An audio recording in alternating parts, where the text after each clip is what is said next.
Let me, yes, both committees on finance and appropriation. Let me welcome the staff and students of JPEG Star Academy in Lugbe in Abuja.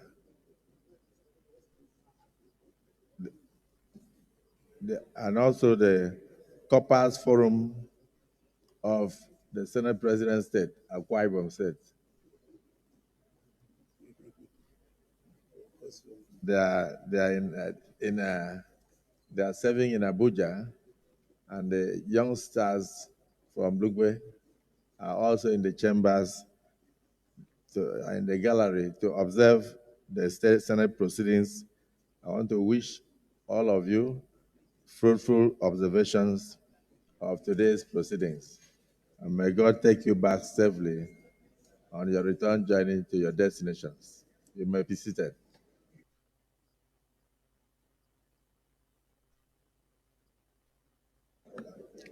Distinguished colleagues, just before the point of order, let me felicitate with the following distinguished senators who celebrated their birthdays while the Senate was on a short break. Distinguished Senator Nasiru Sani Sangodaura was born on the 23rd day of January. I will mention the year. Congratulations. Distinguished Senator Excellency Dixon Seraki Dixon. Seraki Dixon was born on the 28th day of January.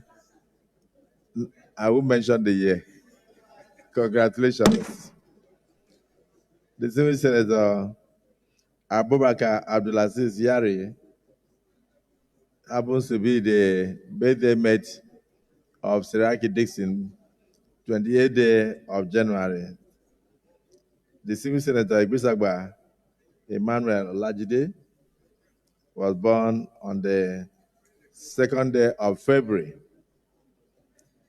And distinguished Senator Benson Friday Kobowe was born on the 3rd day of February, a day after Igbisagba.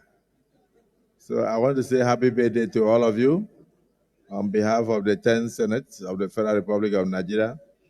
And may God Almighty grant each and every one of you many more years of good health, prosperity, and endeavors and ability to serve your nation.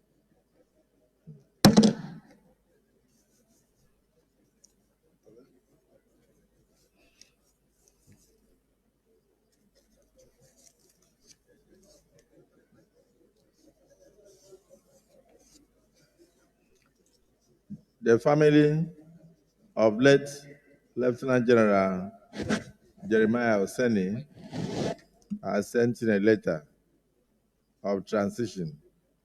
So I would like, I'm sure that will be handled by the leader of Plateau, His Excellency Simon Lalong, but we'll give you the opportunity in a short while.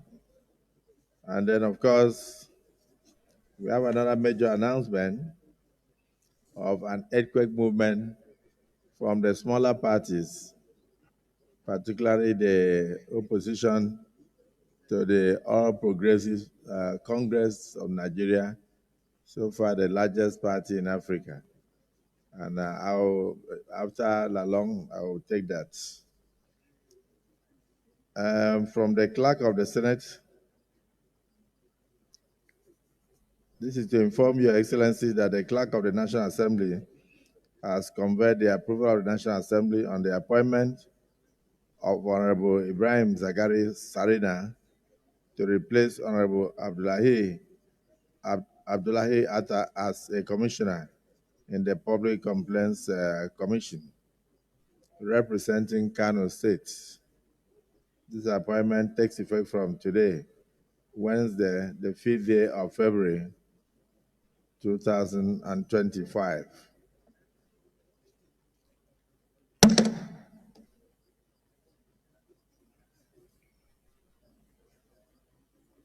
This is from the Clerk of the Senate.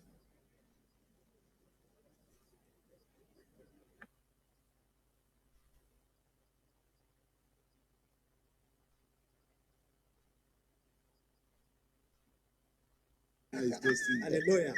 Hallelujah. There's the nomination of Honorable Yusuf Abdullahi Atta to replace the earlier commissioner in the Public Complaints Commission is hereby referred to the nomination of the nomination of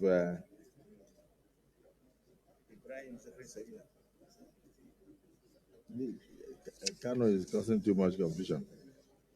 Ibrahim Zakari Sarina to replace Abdullahi Atta is referred to the Committee on Public Petitions.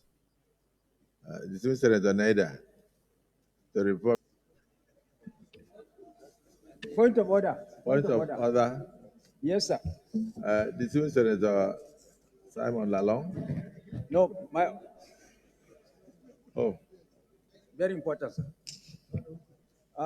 Mr. President of the Senate, distinguished senators, my name is Mohamed Tahir Monguno. I represent Borno North Senatorial District. I want the Senate, and more particularly the Senate President, to invoke Order 24(2)(a), which clearly and unambiguously states the duties of the chief whip. And for the avoidance of doubt, I want to read that provision. It is the duty of the chief whip to maintain order and decorum in the Senate. The chief whip has observed that senators approach the president of the Senate to discuss a number of issues, and in the course of that, not only distract the president of the Senate, but constitute a cog in the wheel of successful deliberations of the Senate, especially on Wednesdays when we are on live program. So I think it is better for senators to maintain decorum, not to approach the president of the Senate unless invited to be approached by the president of the Senate, so that we don't distract the proceedings of the Senate, and the proceedings of the Senate is going to be seamless. In fact, in the House of Representatives, when I was the chief whip, it is clearly stated in our rules that before you even approach the speaker, you have to seek for permission from the chief whip before you approach the speaker. And most of the time, I refuse to exercise that discretion to allow members to approach the Speaker of the House of Representatives. I don't know whether we could equally amend our rules to make it that the Speaker, all senators should approach the Chief Whip before they approach, seek the permission from the Chief Whip before they approach the Senate President. Point of order. Distinguished Senator Tahir Mongunu, very respected chief whip and experienced legislator. You just mentioned something about the House of Representatives, and then you mentioned something about the Senate. The rules are slightly different, but your request that we should amend the rule to enable them to seek permission from you before coming to see me, I think it sounds quite interesting. But therefore, your observation, your point of order is noted. Yes, Senator Point of Lalong. order. Thank you, Mr. Thank you, Mr. President. Mr. President, I, Mr. President, I have a point of order. My name is Simon Lalong, representing the people of Plateau South. And my point of order, my order, is premised on Order 41, Sub Rule 1, and Order 51. And with the permission of Mr. President, I can go ahead and read or summarize because I know the rules of it. I thought you would come under Order 42, personal explanation. No, it's 41, sir. 41 information to you, and then you are waiving the opportunity for 42. Okay. Whichever, as the Senate President orders.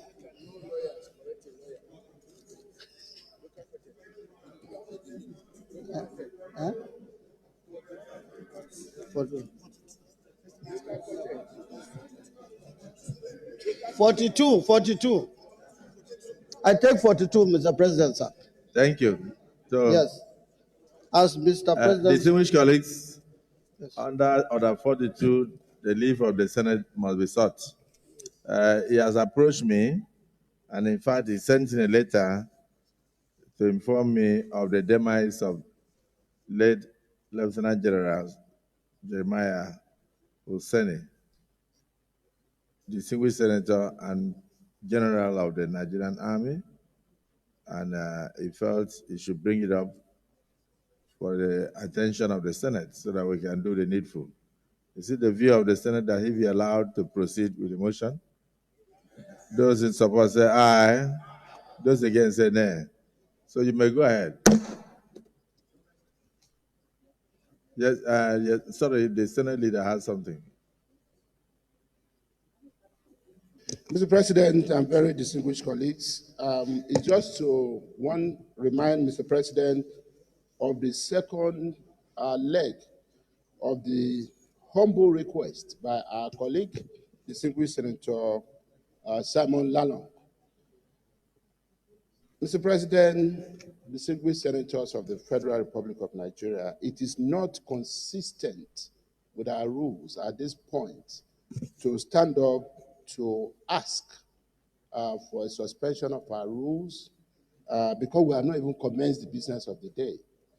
However, to the extent that our rules and the Constitution of the Federal Republic of Nigeria also grant us the liberty to regulate our activities, I will be employing our distinguished colleagues that distinguished Senator Lalong had requested that in view of the fact that there is no special valedictory session planned, and in further view of the fact that the person on whose demise is about to report was also a member of this hallowed chamber, and also the fact that he's only coming under personal explanation, which will be short, I will not call for debate.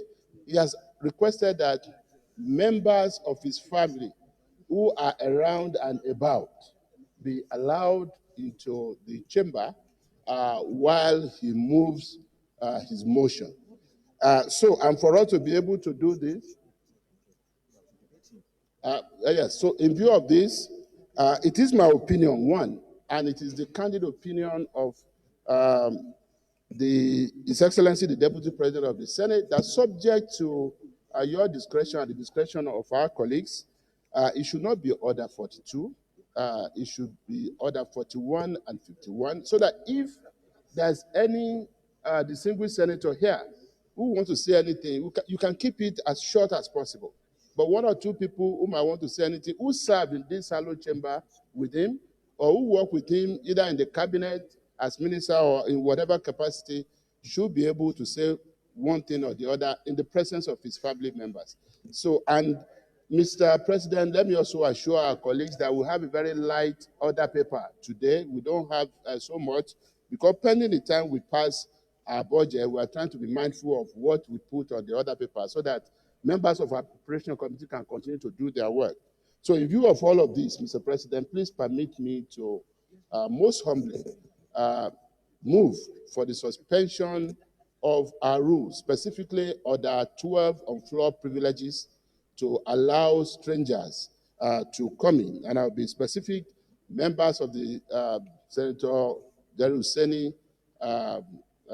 family are around. We also have some of our colleagues from the House of Reps and some other public officers who are around and about, that strangers be allowed in at this point. I so move, Mr. President. Thank you.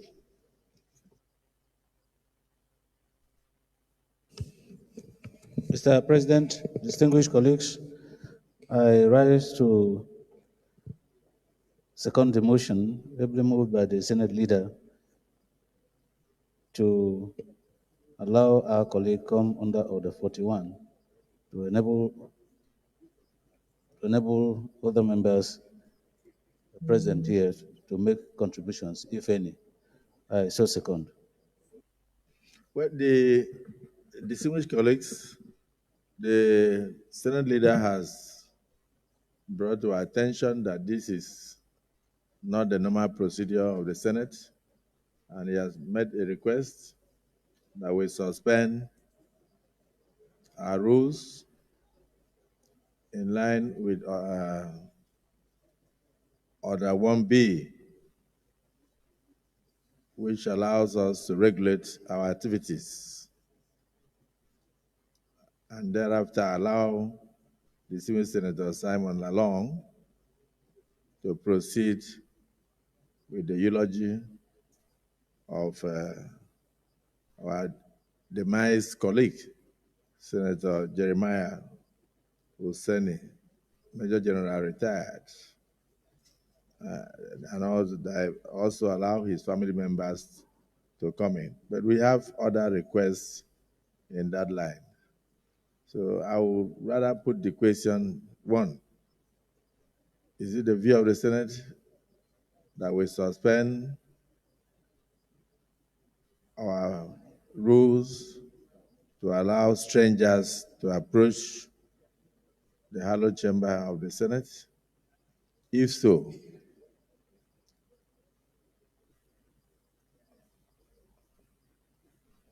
we have two issues, one of which has just come to my attention now, which is a major movement from Senator Alero's party to the All Progressives Congress, the party that is expanding its rules. And the request I have before me is that the senator wishing to do so also brought his wives to accompany him to the hallowed chamber of the Senate. Information, Those Mr. President. in support that Mr. we President. suspend our rules and allow strangers to approach the chambers, one from the family of late distinguished Senator General Hussaini, and also from the impending earthquake movement from the opposition party. Say aye. Those again say nay. I can hear the ayes have it.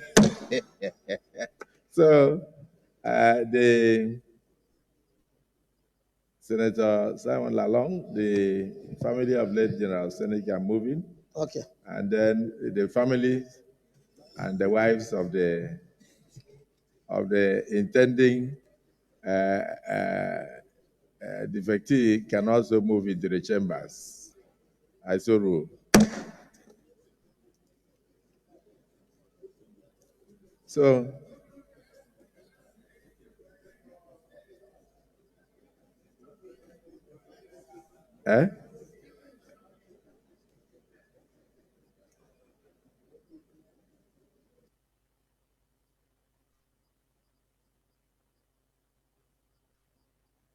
this is an uncommon movement.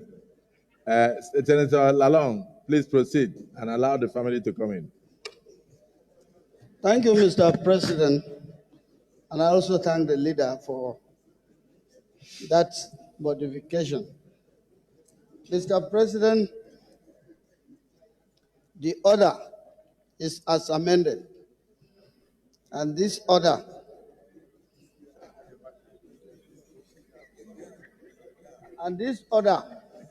was also co-sponsored, I must say, by several. But this entrance is also.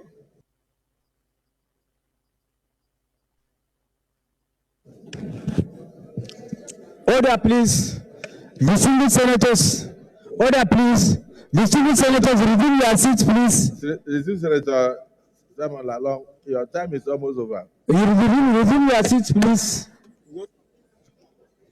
Senators in session, please resume your seats.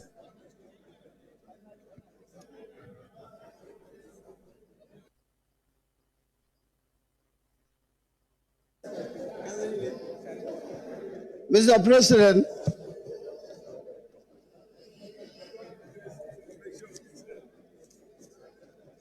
President, I am protected. Buhari, not the original Buhari.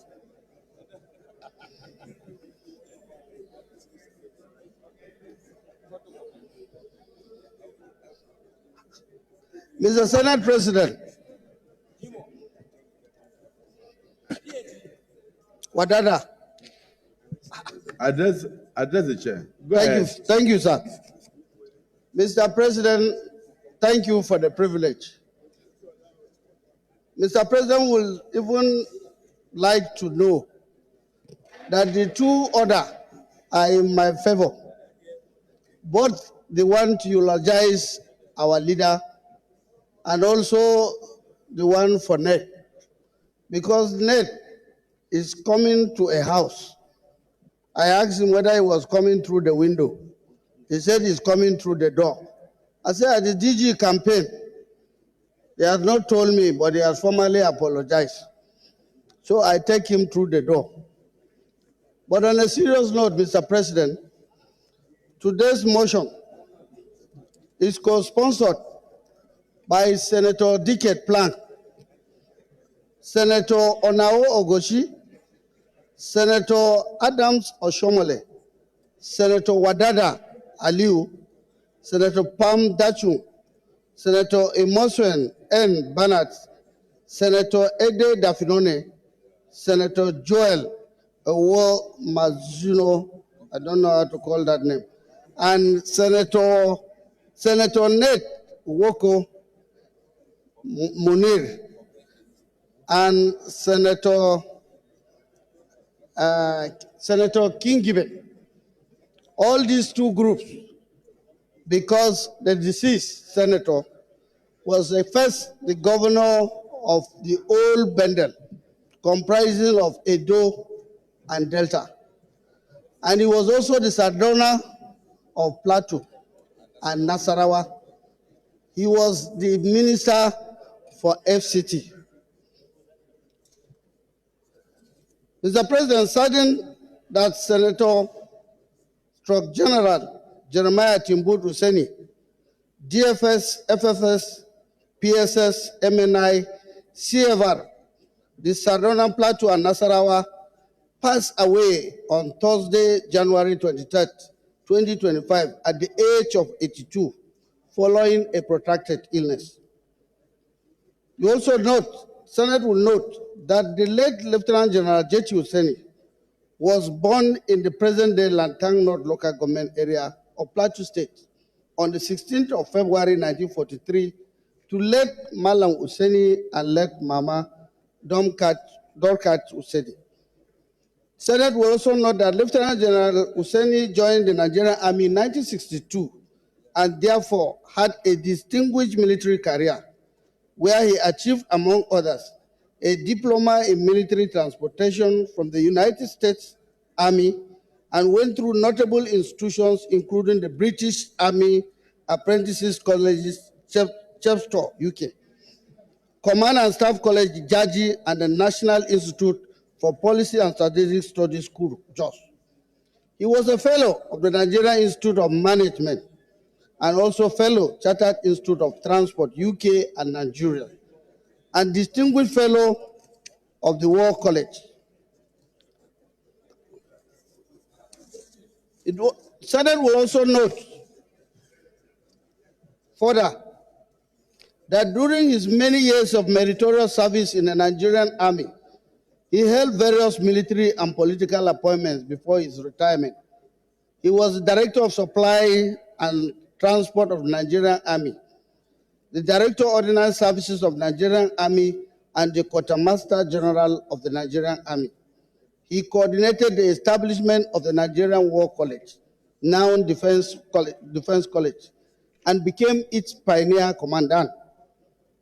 You recall that Lieutenant General Hussaini received many military decorations, including the Distinguished Service Star, the Forces Service Star, the Long Service Medal, the Defense Medal, and the Independent Medal.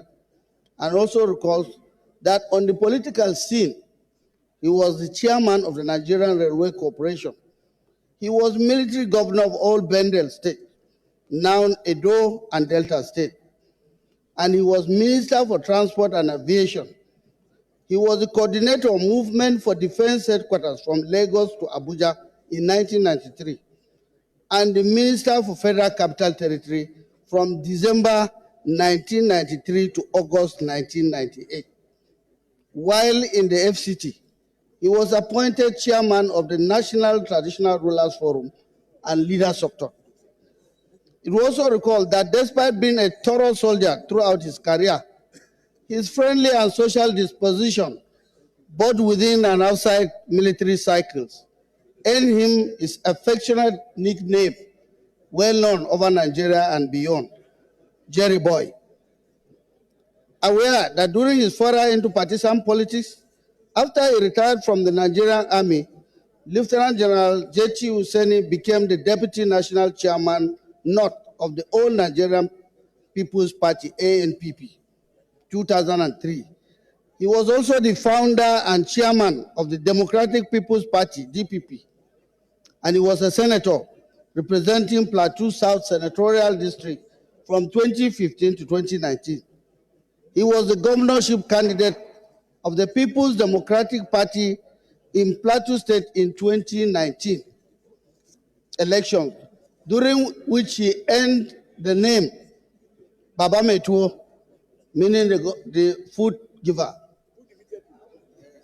Yes, he contested with his son, and at the end of the day, he worked with me when I won the election throughout my tenure. I'm grateful to him. Aware also that late General Hussaini held 4 doctorate degrees from 4 universities in Nigeria: Doctor of Law, Federal University of Technology, Owerri; Doctor of Letters, Bendel State University, Ekpoma, now Edo; Doctor of Technology, Federal University of Technology, Akure; and Doctor of Humanities, University of Jos. He was 2 times president of the Alumni Association of the National Institute for Policy and Strategic Studies, and until his death, he was the chancellor of the Taraba State University, Jalingo.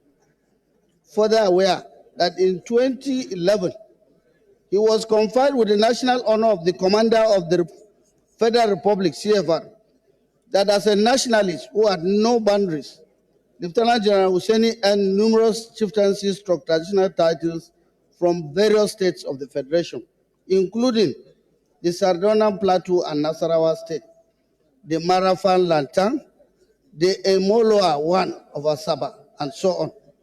He also served as the chairman of the Board of Trustees of the Arewa Consultative Forum, a social, cultural, and pressure group covering the 19 northern states for 5 years.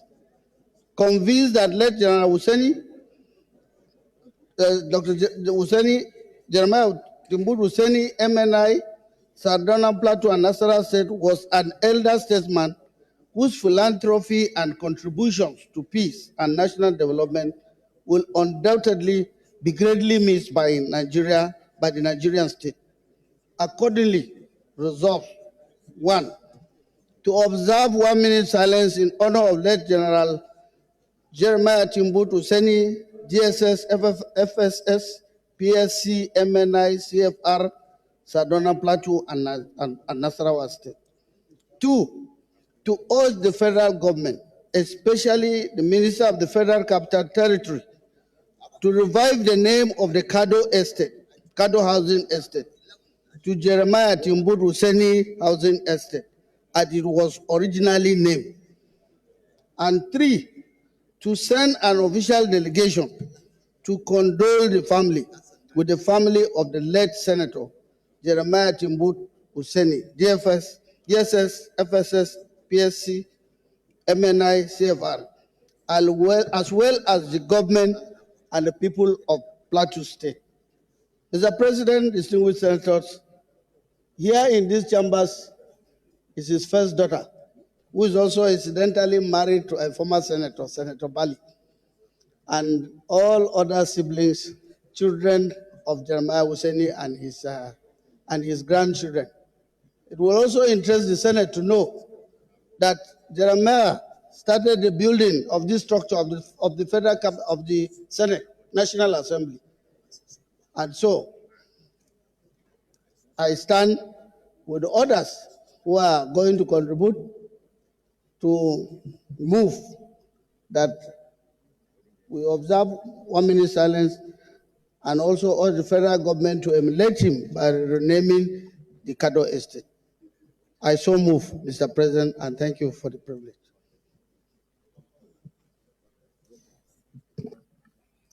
Distinguished Senator Njenje. Thank you very much, Mr. President. My name is Senator Abdul Njenje, and I represent Bauchi Center of Bauchi State. Mr. President, it is with heavy heart that I stand up to eulogize our famous President and Chairman of the Nigerian Hockey Federation, spanning between 1979 to 1985.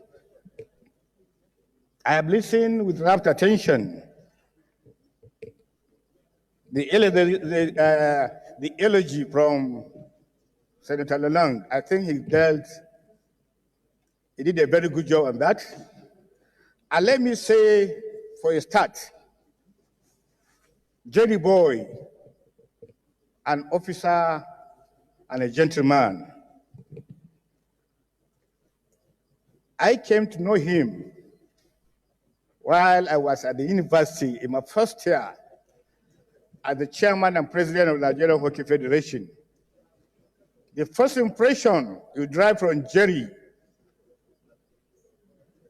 is that he is a detribalized Nigerian, a jolly good fellow. He hardly defines you by where you come from, or defines you by your religion, or defines you by your ethnicity. When you meet Jerry and you discuss with Jerry, you found an officer who becomes a politician and who has made it to the highest echelon of the Nigerian military. Jerry would have been a head of state in this country, but because it wasn't to be, also Jerry came to the Senate and did very, very, very wonderfully well, representing his people. Mr. President, at a given time, the Nigerian Hockey Federation, when I was a player, was looking for a way out, was looking for a life, was looking for a sponsor that will galvanize the Nigerian hockey as a sport. Jerry was there for 20 solid years. He was sponsoring Jeremiah Husseini National Hockey Competition, which became, at that time, the premier hockey championship in Nigeria. And it was courtesy of Jerry that Nigeria became the third ranked playing nation within the African continent after Egypt, South Africa, and then Nigeria, and followed by Ghana and Kenya. So when Jerry left the scene, we were there as players, and we had no sponsor. Even as I'm standing here, except for Jerry and late General Eradua, we are still battling to find who will sponsor hockey. Now we have President of the Senate, Godswill Akpabio, who made me the chairman of the Nigeria Senate Committee on Sport, and has also promised he will take after Jerry and sponsor the national hockey competition. Mr. President, we thank you so much. Mr. President, when you lose a politician of late Jerry Husseini's caliber, you are missing two very good things that the nation desires now: a bridge builder, somebody that can comfortably relate with anybody, whether you are a Muslim, whether you're a northerner, whether you are a southerner. For Jerry, you are all the same. And this is what you require for leaders of this country now. Unfortunately, people like Jerry are beginning to be missed, and they're beginning to be, very few of them remain now. I therefore, on my personal behalf, on behalf of my constituents, and of course, on behalf of the Nigerian hockey community and hockey community in diaspora, sincerely send my condolences to the family of Jerry. May his gentle soul rest in peace. We will miss him, we will miss him, we will miss him. Adieu, Jerry boy. Thank you, Mr. President. Thank you. I know you spoke on behalf of all of us, but let's give a few of our elders the opportunity to use 1 minute to add anything that could have been missing. Distinguished Deputy Senate President, after that, Senator Alero. Thank you, Mr. President. Barrow Jibrin Kadon North. Mr. President, permit me to begin by extending my condolences to the family of our former colleague, Senator Jeremiah Husseini. My condolences also to this august Senate, because he was one of us. We're all here with him in the 8th Senate. My condolences also to the people of Plateau State, the Nigerian military, and indeed the entire country. Jeremiah Husseini rose from an ordinary soldier to become a lieutenant general, where he did very well to defend the territorial integrity of this nation. He was a very, very fine soldier. After he served in various capacities as a soldier, as a general, he made a foray into politics, where he did very, very well. And it's true that he became a senator here. We're all with him here. And he did very well as a senator. Not to mention all other things he did, because that have been mentioned in the presentation of our colleague, Senator Lalong. He did all he could to promote unity in this country, to provide security to our people, to provide good leadership. Mr. President, we don't have time. I would like to say more, and more. All I need to do now, in line with your directive, is to call on our leaders to emulate the virtues of our colleague, our former colleague, our late colleague, Lieutenant General and Senator Jeremiah Hussein, and also pray that may God give the family, and of course all of us, the Nigerian military, Nigerians, the fortitude to bear his loss. Thank you, Mr. President. Dismissed, Senator Alero. Thank you, Mr. President. My name remains Muhammad Adamu Alero. I represent Kebbi Central. Mr. President, let me join my two colleagues who have earlier spoken to first and foremost express my sincere condolences to the family of the deceased and also to the government and people of Plateau State for losing a great Nigerian, a nationalist, and a very passionate leader. I could recall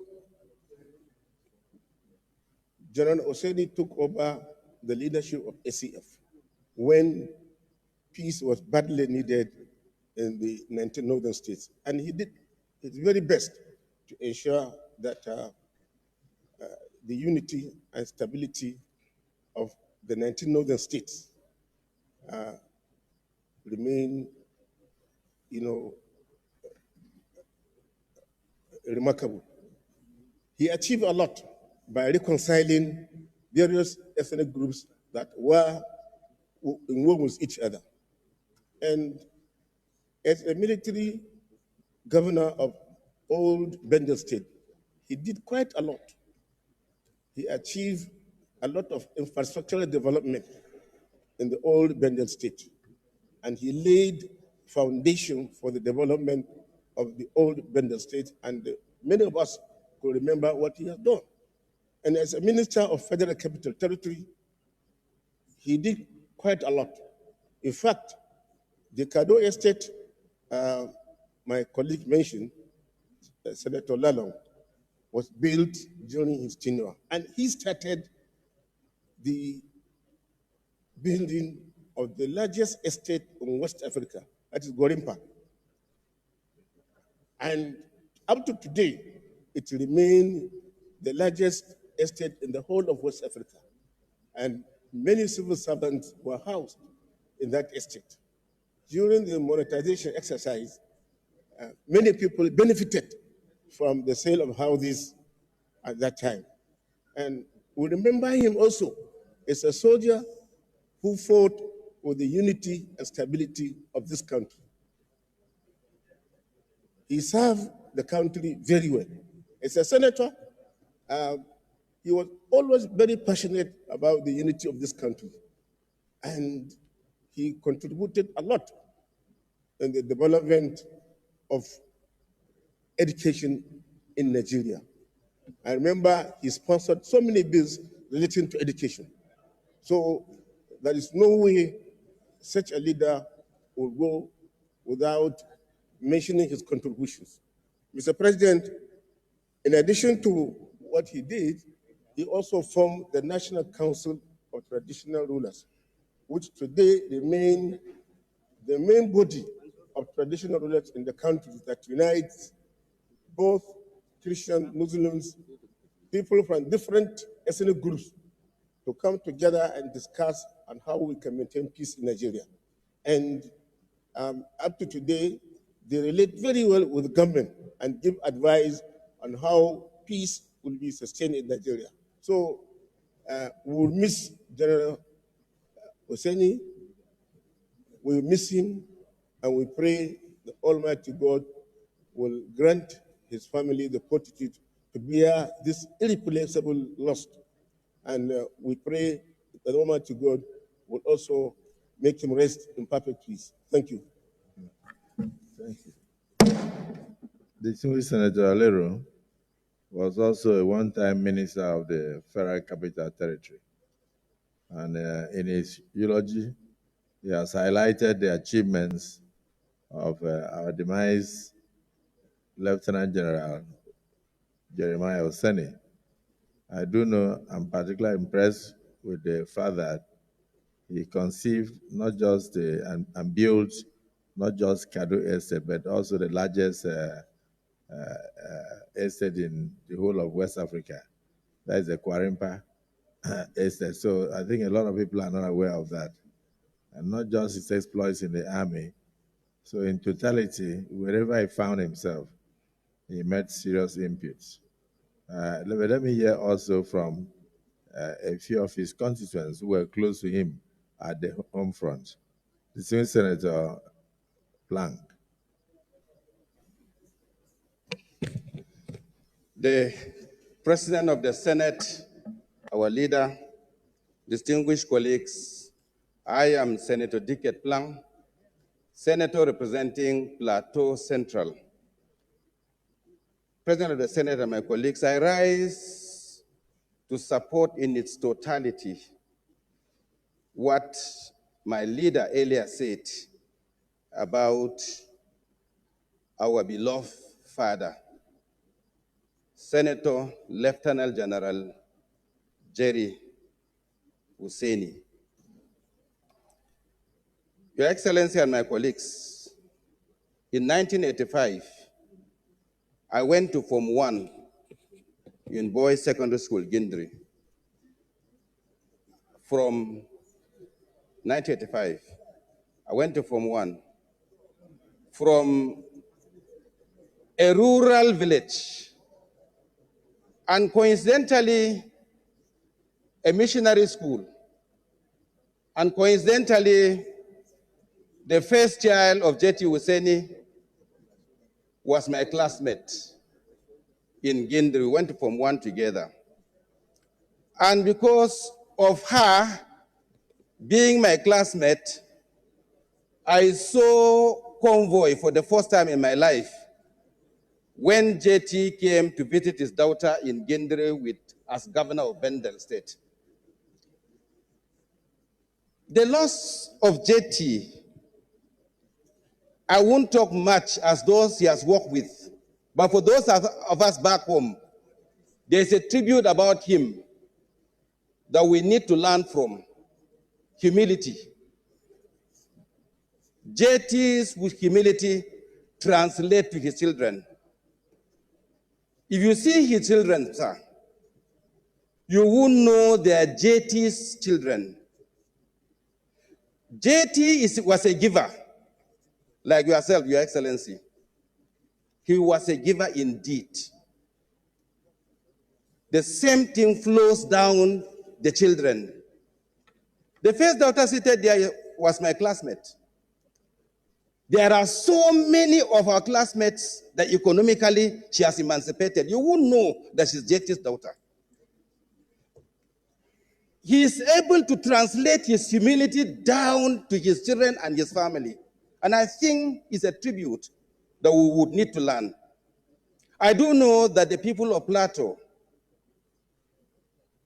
we will really miss him because his connectivity outside Plateau that has positive impact on the people of Plateau cannot be explained, cannot be quantified. But again, we thank you all of you, for what you are saying about our father, which is very true, particularly those that we do not even know. My wish is that the prayers and any other additional prayer that will be said as regards General J.T. Husseini will find favor before all of us.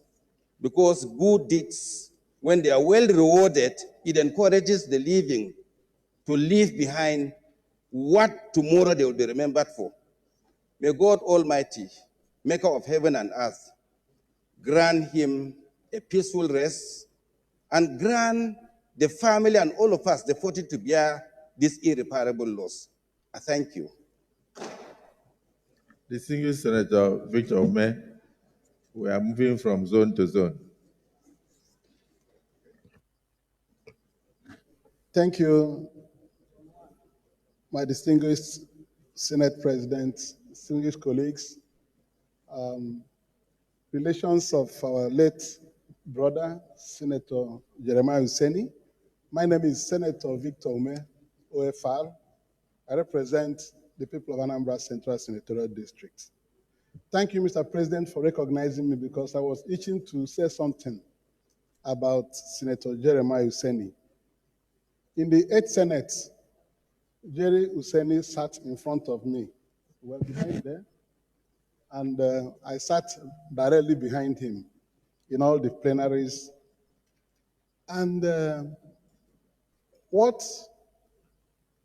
interested me so much about him was his quiet mien. He will be in the chamber very quiet. He will come on time, he will sit very quiet. And when it became necessary for him to speak, he will want to speak. And I was imagining, because I knew him as a very top military brass during the Abacha days. So when he came to this chamber, he caught that very quiet man as a gentleman, very orderly and disciplined. There was a motion he brought here one day when the killings were so much happening in the plateau. He read that motion, complained about the massacre of some people because he represented Plateau South. I raised my hand, I was recognized. The way I spoke to condemn the killings, Senator Useni was turning always to look at me at the back to be sure that I was the one speaking, you know. And after that, we became very close friends, very close friends. We went to Plateau as a delegation on behalf of this Senate when Senator John Shagaya died. He played host to us in Plateau. When we got there, he was waiting for us and received the delegation from this Senate, took us to his house, fed all of us very well, and then took us to the government house where we registered our condolences to Plateau State people, to the governor of the state. The governor wasn't there, but the speaker of the State House of Assembly received us. The general is just a military appellation. Jerry Useni was a humanist, very kind, very accommodating. He will listen to you no matter what it is, you know. So he caught that impression of a man who was very kind to people who were around him. The way he mourned our late colleague, Senator John Shagaya, who died not was in the 8th Senate. He had served previously, but we went because he was a former senator, just like we're talking about him today. He said so much about John Shagaya, and when he received us and when we were leaving, he prayed for us to arrive this Abuja back safely, and we got back. Unfortunately for us, that weekend that we returned from Jos, one of our colleagues from Katsina, who was in that delegation, a young senator, died in the morning. We woke up to hear of his death on a Saturday morning. And that was his last outing, that senator, on that trip. So the shock never left me. I always remember Senator Jeremiah Useni. And now that he has died, let us also know that everybody will die. I want the family to be consoled that they had a father, a man who made friends with everybody in Nigeria. As Minister of the Federal Capital Territory, I'm aware that most of my people got land in Abuja here through him. He was very detribalized in his approach to dealing with Nigerians. So I want to say, Mr. President, that as a senator, we've lost a great senator who was a great ambassador of this chamber when he didn't come back. We are lucky to be here again on the 10th Senate. But if we were to be here, he was somebody who will always calm everybody down. I wondered if he was a military man at all. So for his kindness and the life he lived, I join in praying that Almighty God will receive the soul in his paradise and remember the great things he did for people, his acts of mercy and kindness to others, so that his soul will rest in perfect peace. Thank you for giving me the opportunity. Having spoken about him now, my mind is at rest. Thank you, Mr. President. Thank you. I didn't want to marginalize Ndigo. Distinguished Senator Jimo Ibrahim, the Southwest definitely has something to say. Thank you very much, Your Excellency, the Senate President, my distinguished colleague. My name is Jimo Ibrahim. I represent the good people of Ondo State. I will not speak much, and I will not speak English language, because the late Jerry was the best loyal man that you can find around in Nigeria, a very loyal military officer. And as a security person, I will probably want to remind his soul of what is used to Mr. Senate President in his lifetime. And I think that is the area where I will be talking this, be my tribute to him. One thing we know about him is the fact that he was such a very loyal officer, particularly during the time that he served. And we can also say may his soul rest in perfect peace. But beyond that, it's the fact that the man had come and made contribution to the humanity. And we are all appreciative of his effort.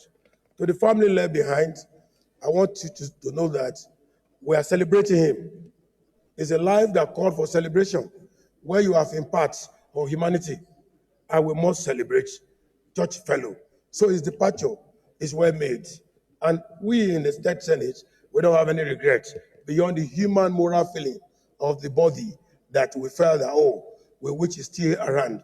Otherwise, it's a departure well made. For throughout his years in the military, you know, I'm sure his soul is here now, Mr. Senate President.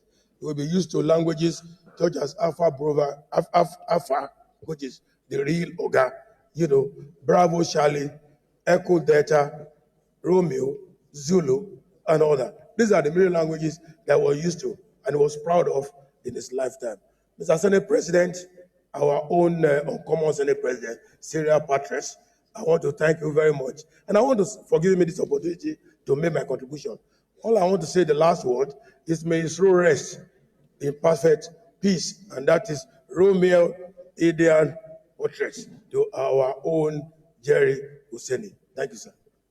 Let me inform the family of Lieutenant General Husseini that the last speaker is the only Nigerian so far who has PhD in warfare. And so that is why when you hear him from Spanish to French and then back to Plateau language.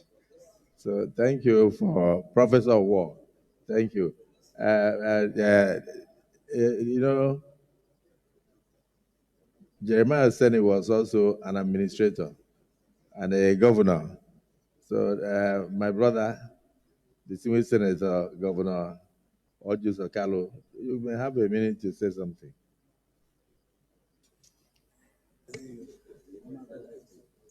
Thank you, Mr. President. I think I don't need to speak much because I think all the children of Jeremiah Husseini knows that I was very close to their father from when he was Quartermaster General of Nigerian Army. And General Abacha, Jumai, Asabe, they are there. General Abacha introduced me to General Husseini, and we became family. When in the early mid-80s, when I am here in Abuja, from Lagos, he came to Abuja. I go to their house. They give me a car at the airport. They sent food to me. The late wife was like my mother. I was almost a member of this family. This man is so kind in his person. Anything that happens in my village, he will come there. And when they told me he died, I didn't even believe it. I went to see Jumai and Asabe and the husband, our colleague, Senator Bale, because Jumai is now Mrs. Bale. So a man like Husseini, when they did a military coup, This man refused to be a head of state and succeeded to another person. This is the kind of man you are talking about. It happened in the military. Ask the military people. He said, no, I will not succeed my friend Abacha. Let them choose another person.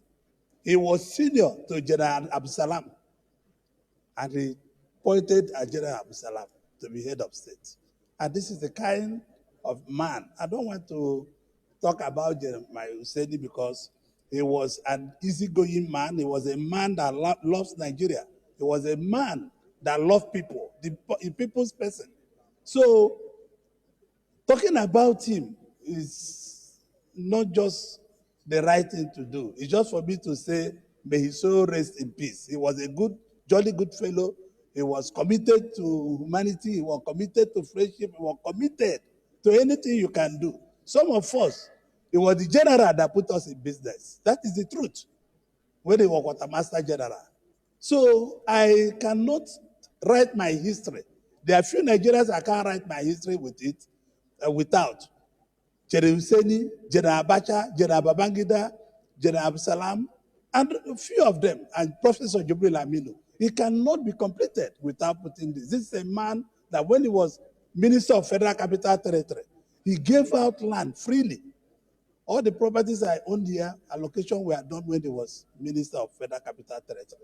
So I want to say it's as many as possible. His family should bear the loss. And yes, I declare my assets. I'm a good Nigerian. So I said, may his soul rest in peace. And God will guide him wherever he is, because he's a good man. And God will be with all of us until we meet again with him. Thank you, Mr. President, for this honor. Thank you, distinguished Senator Joseph Kalu. And I hope Nigerians will hear and be kind to his children the way he was kind to all Nigerians, irrespective of tribe. Senator Wadada, you said you want to take 1 minute to just mention the things he did for you. Thank you so very much, Mr. President, distinguished colleagues. I remain Senator Ahmed Wadada Aliyu, Sarkin Yakin Kefi, the famous horse rider. Talking about Senator Lieutenant General Jeremiah Husseini is talking about my father. What's going on here now has evoked two memories to me. The memory of the relationship between my late father and Jeremiah Husseini. That relationship led to my first financial breakthrough in life was courtesy of the land Jeremiah Husseini allocated to my father here in FCT. Yes. May the Lord reward him abundantly for that. Whatever I did to it was mine. Now, talking about late Jeremiah Husseini as a leader, listen to me on this. Because I was bred on the plateau, we never knew, and all my contemporaries do not still know boundaries on religion or ethnicity. We had no boundaries. So when the period of, crisis was on the plateau, I felt, because I knew as a growing up child in Jos, polo was one of the vehicles that united Nigerians, because everybody from across the country used to go for Jos polo. It was called Umuram polo, that is lesser Hajj polo, because everybody, Nigerians living abroad, will come to Jos Christmas Day. Jos tournament usually commences from Boxing Day and ends on the 2nd of January. So I felt I should leverage on that to create peace or to restore peace on the plateau. So I went to my father, late Jeremiah Husseini, I said, sir, I will want you to take the position of first vice president of Jos Polo Club. He said, for what? I said, so that we leverage on your goodwill to bring people back together. He said, that is a fantastic idea, but I have not been a lover of polo, and I don't think I have the time. But I'm going to call my brother. He called the late Shagaya, and late Shagaya accepted to be the first vice president of Jos Polo Club, and I was the second vice president of the Jos Polo Club. We organized the first polo peace tournament on the plateau under the stewardship. Then Governor Jang was the governor, and he was deputized by my sister, Pauline Tallinn. We had that tournament, and it gave out the results that we needed and required. That is on polo, leveraging on sports, you know, to unite the people. And he was very much available. He supported it financially with some good amount. Now on politics, and that was the last time I spoke with him. When I won my election under the Social Democratic Party, he called me and said, my son, you know what informed your victory? I said, sir, I am not clueless as to what informed my victory, but hearing from you will add so much to me. He said, it's because you kept your relationship with the people. Otherwise, SDP isn't a party to talk about within your, senatorial district. But for you to have kept your relationship with the people, which informed your victory, make sure no matter what happens, you remain with the people. I said, thank you very much, sir, and this is so highly appreciated. I will come home. I never got to go home. During the last polo tournament in Jos, I visited our mother, Ajia Ladi Nimlang, and we discussed the politics on the plateau. I said, I haven't been able to see my father, but since I have seen you, let's do whatever we can to bring these parties or these groups, two groups together for the good of the plateau. Because whatever is good for plateau is good for Nasarawa, is good for Benue, is good by extension for Kogi, Kwara, Niger, and the rest of the country. I wouldn't have much more to say. I will end it with prayers that for the Lord. But before I go to the prayers, we've heard all the good things people have said about late Jeremiah Husseini. And the Bible says, when the righteous lead, the people rejoice. We are all leaders by our own right. We must try to be righteous so that the people we lead will rejoice. I pray the Lord rewards the late Senator Lieutenant General Jeremiah Husseini for the life he lived. Thank you. The horse rider, thank you for your submissions and for the fact that, well, as a labor unionist, I'm sure Senator Adams Oshimole will want to round off so that I will know whether you fought him when he was Minister of FCT. Mr. President, I really do want to thank you. Everybody has spoken. Is there anything extra? Is there something you would like to add? Huh?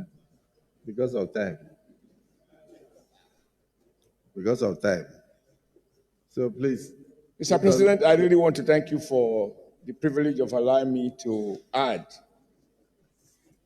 to all the things that have been said by those who, at one time or the other, interacted or were impacted upon positively by the actions of our departed departed elder statesman.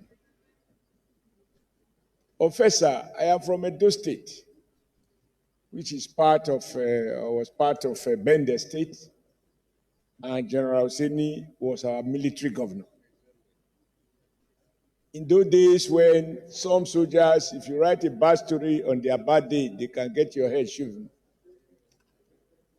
General Hussaini, though a military governor, was so sociable and approachable that young and old in Benin referred to him as Jerry Boy. Even those who are much, much younger than him. That is how humble and humane he was. I'm sure I speak the mind of people from Bende State that General Hussaini did his best to strengthen the foundation of the development of the then Bende State. But since Mr. President reminds me that I'm a union leader, how many strikes are organized against him? My recollection, sir, is that General Hussaini was a friend of our movement when I was deputy president of Nigeria Labour Congress. He was known by everyone who was close to the military government then that he was one of the close confidants of late General Abacha, Sani Abacha.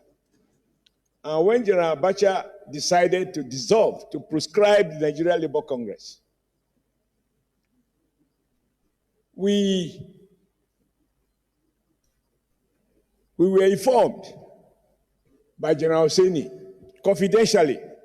He called my president and he said only one person should accompany him. And my then president, Pascal Bafia, also now of blessed memory, asked me to join him. And he told us we are in trouble. Whoever we can talk to, and he suggested a few names to us, we should go and do whatever we can to reach out to the then head of state, General Abacha, not to proscribe the Nigeria Labour Congress.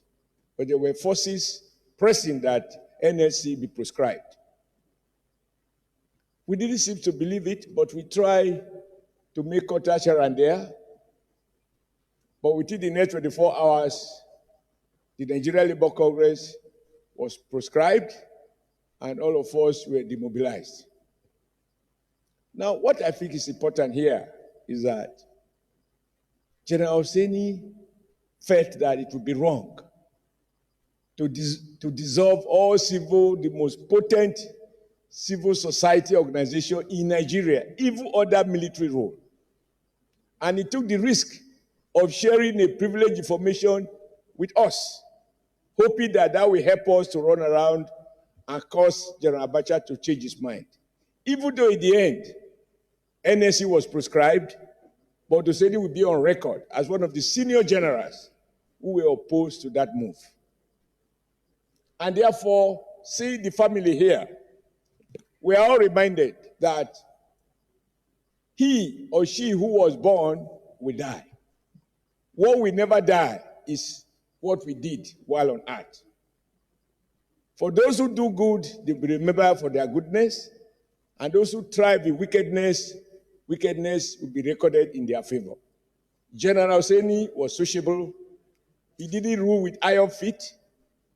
I had the privilege of visiting FCT ministry, not to ask for land. He never gave me one. I never applied for one. But each time we wanted to talk to the president, the head of state, and we don't have access. Once we approach him, he will tell us he will do his best. And I think the most important one he did for us was when we tried to seek audience with General Abacha to pressurize him to release the late MKO Abiola, who was under detention. And we could not get that access. General Hussaini helped to facilitate that access. And we met with the late General Abacha. Although he didn't solve the problem, what is important, that he cared, he believed that the more voices that are there to pressurize General Abacha, perhaps Abacha might just change his mind. He never changed his mind, but Hussaini did his best. May his gentle soul rest in perfect peace. Senator Sani Musa. Thank you, Mr. President, and my distinguished colleagues. Today we are here pouring tribute to a man of compassion, dedication, commitment, and honesty. Jeremiah Hussaini is a father to me because he did everything to a person who stood as my father, the then Director of Engineering Services in the FCDA, Engineer Ala-Igbo Suleiman Kefi of blessed memory.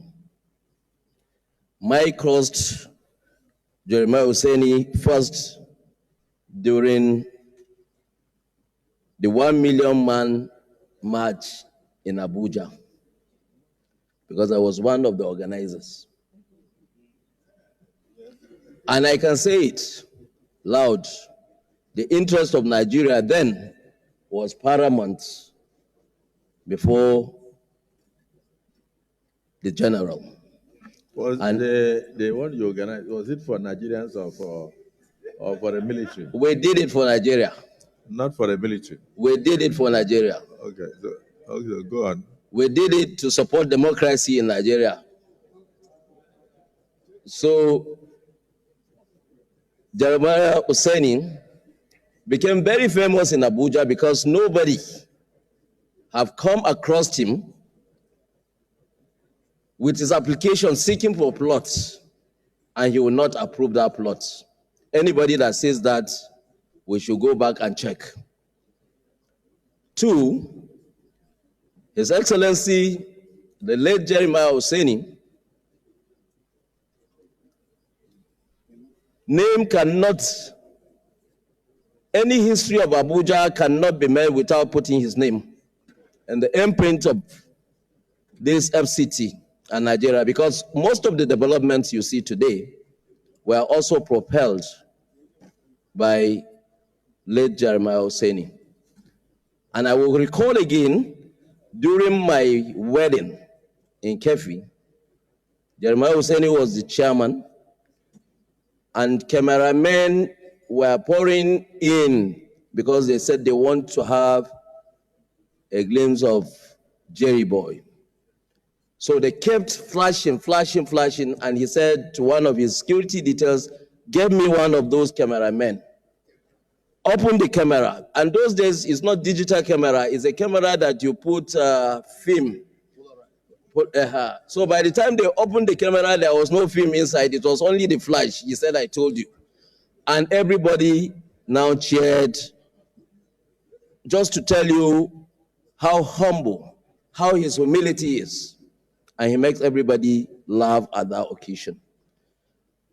Believe me, Your Excellency, if we have leaders that have the foresight, the mind and thinking of people like Jeremiah Hussaini, there will be no problem, there will be no trouble in this country, because he loved peace and he's for peace. I heard what His Excellency, the Deputy Senate President, is saying.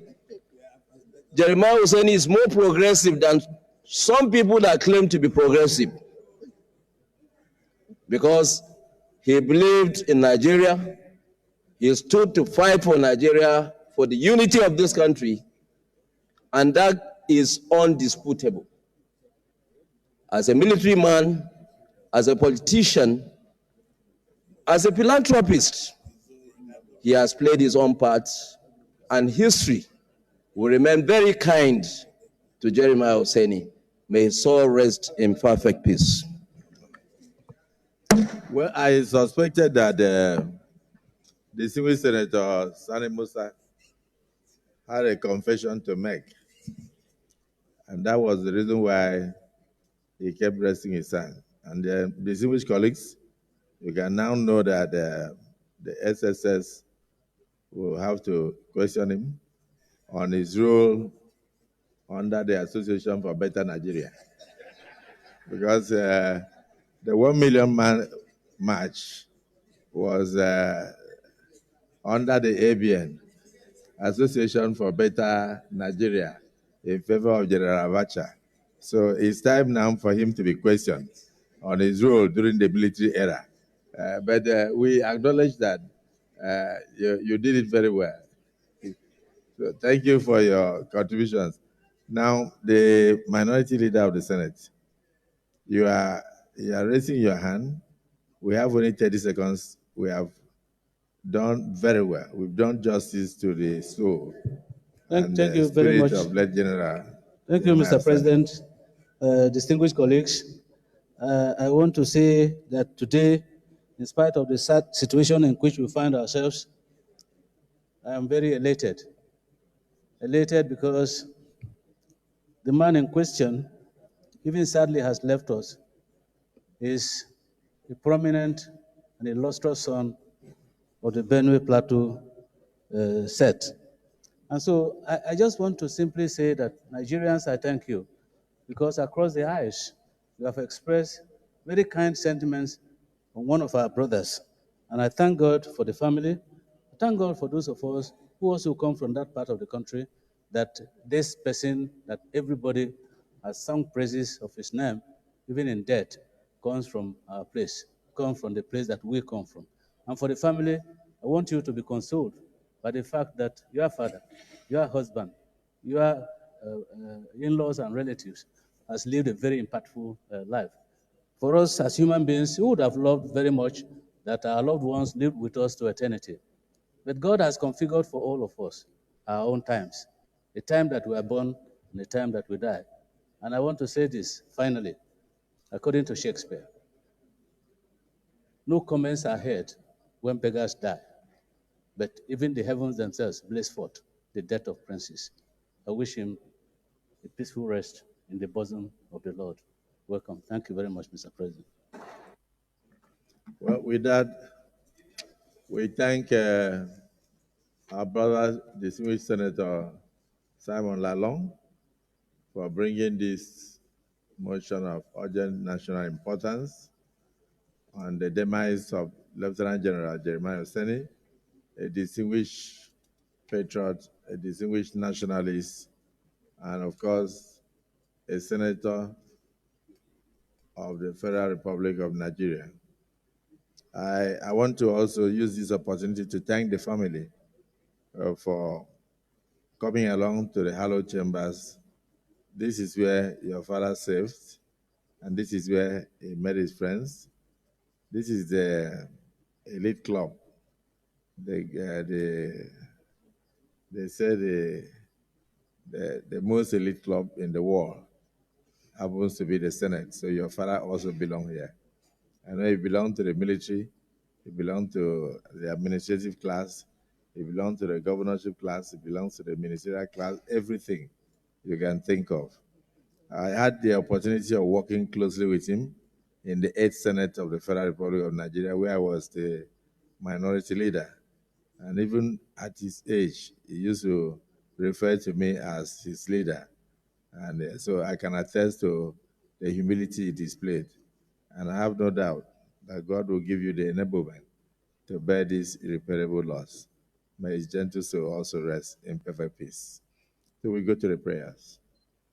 Prayer 1, observe 1 minute silence in honor of late Senator Lieutenant General Jeremiah Oseni, DSS, FSS, PSC, MNI, CFR, Southern Plateau, and Nasarawa states.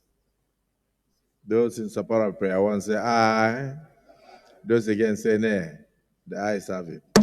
Prayer 2, urge the federal government, especially the minister of the Federal Capital Territory, to revive the name of Kado Housing Estate,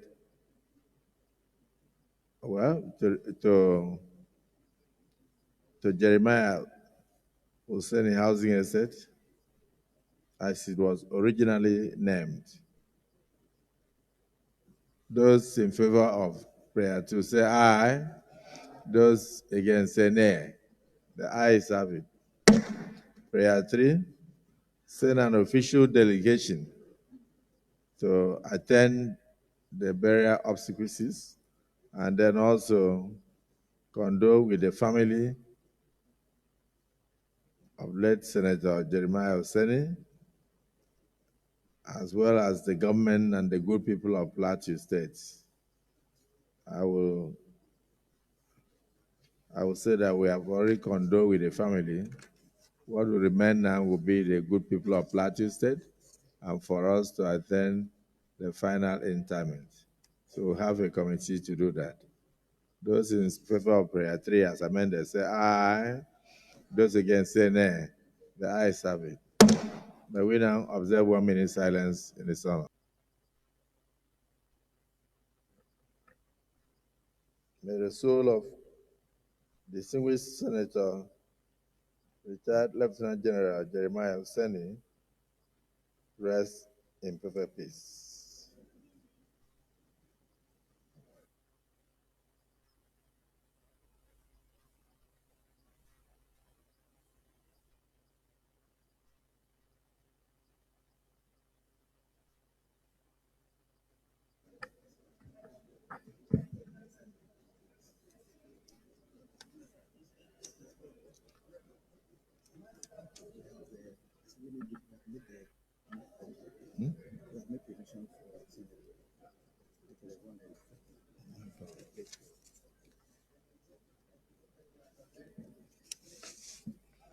While the chambers remains open for strangers to step in, I want to quickly read notice of departure from the People's Democratic Party, PDP, to the All Progressives Congress, APC.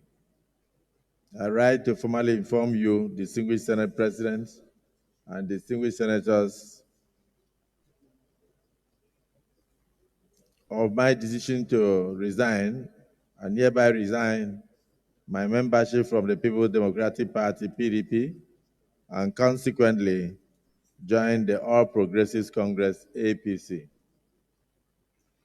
This decision was not made lightly, but rather after deep reflection and extensive consultations with my constituents and political associates.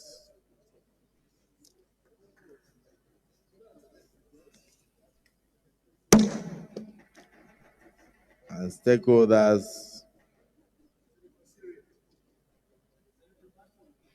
across Delta North Senatorial District and the South-South part of Nigeria. The People's Democratic Party, PDP, as it was known, once stood as a formidable platform for democratic participation and national development. Unfortunately, it has been engulfed in persistent crises, ranging from internal divisions to lack of clear leadership and direction. These unresolved conflicts have weakened its ability to function as an effective opposition party in Nigeria, thereby threatening the very fabric of our democracy and threatening my future as a political patriot.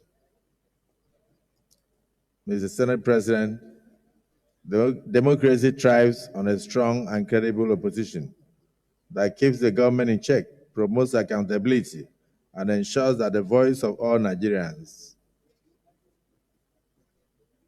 or the voices of all Nigerians, are heard.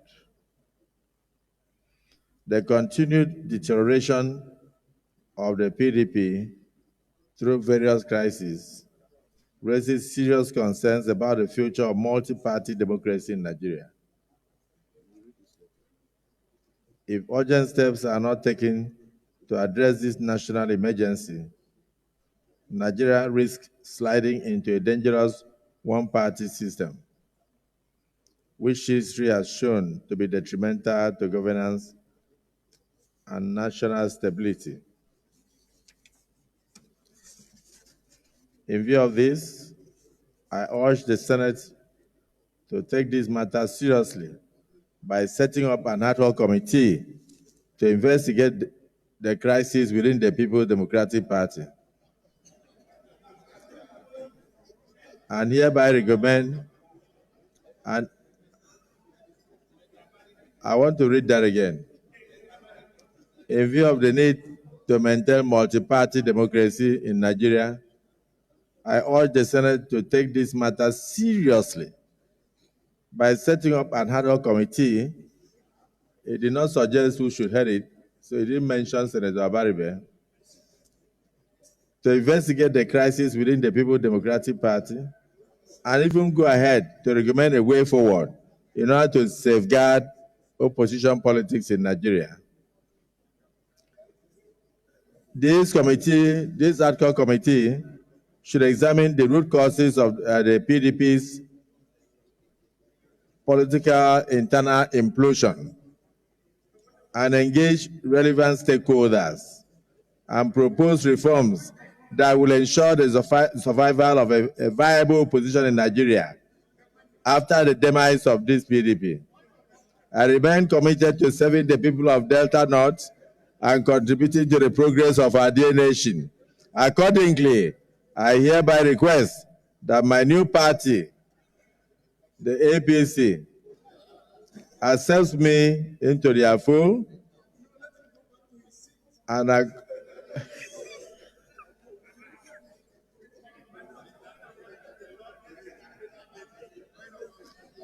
urge the Senate to reflect my further stay in these chambers as a full-fledged member of the All Progressives Congress.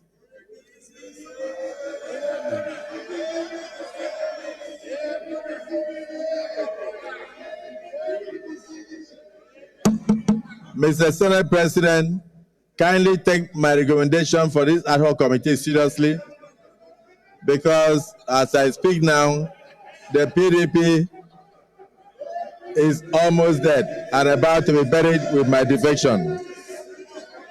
Please accept the assurances of my highest regards. Yours sincerely, Senator Prince Ned Nwoko, the new APC member of the Nigerian Senate. Yes.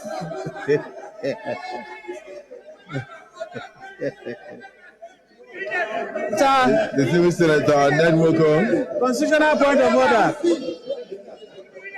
The Deputy Senate President. Point of order. Deputy Senate President, you may wish. You may wish. The civil senator. Hey, leader. Leader. Leader. The civil senator. The Senator Ned Nwoko. I'm happy to welcome the Minister of Aviation, my brother Festus Keyamo, the performing Minister of Aviation of the Federal Republic of Nigeria. You're welcome. We have our sister, Right Honorable Stella Okotete, our woman leader in the PDP, national woman leader. You're welcome. We also have High Chief Michael Johnny, another strong APC stalwart who accompanied the delegation to be here, and other members of the delegation. You are welcome. And I wish the APC family in Delta State a new beginning and God's peace. The leader of the Senate.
No.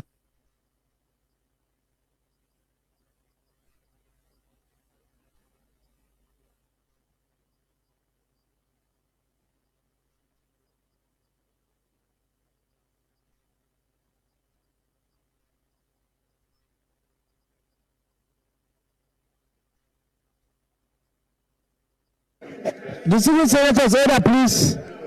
Order please.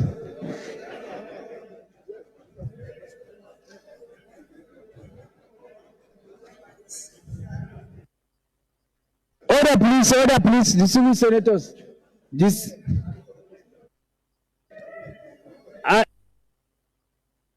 to exit seamlessly. Allow our guests to exit seamlessly. It's our guests that allow our guests to exit seamlessly.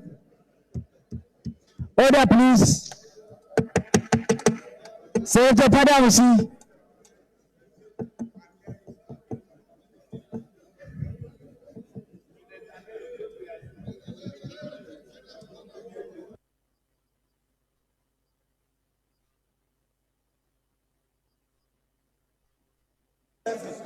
Point of order. I want to turn those to one party. Point of order. It's not fair. All are you to all are one party state. It's one party state.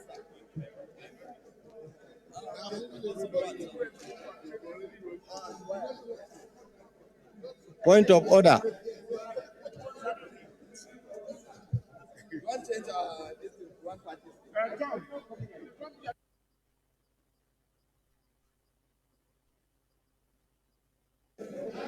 Point of order.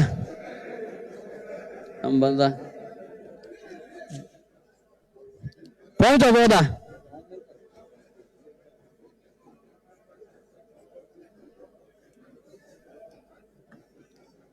Leader of the Senate, please. Point of order. Point of order. Who is on point of order, please? Huh? Yes. Point please, of order. Hold on. Let us restore the sanctity of the chambers. Okay. Mr. President, very distinguished colleagues, I stand to move that orders 38 and 12 of our rules that were earlier suspended be now restored. I so move, Mr. President. Minority Leader. Mr. President, distinguished colleagues, I second the motion moved by the Leader of the Senate that the Senate restores Order 38 earlier suspended to allow strangers to enter the chambers. I so second. Distinguished colleagues, the motion has been moved and seconded that Order 38 of our rules be restored to enable the chambers go into a period of orderliness and for us to expel strangers in our midst. Those in support that strangers should be allowed to leave the chambers for us to continue with our day's business, say aye. Those against say nay. The ayes have it. Point of order. Yes, the Distinguished Senator Banigo. Point of order, yes. Your Excellency, Senate President. Yes, please let your point of order not concern the earthquake movement in Delta State, please. No, sir. We have come back to the chambers.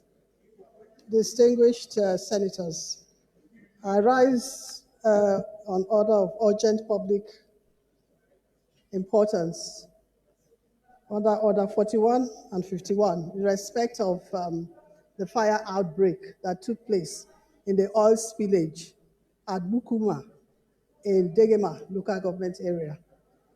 I so submit, Your Excellency. Did we record fatalities? Yes, sir.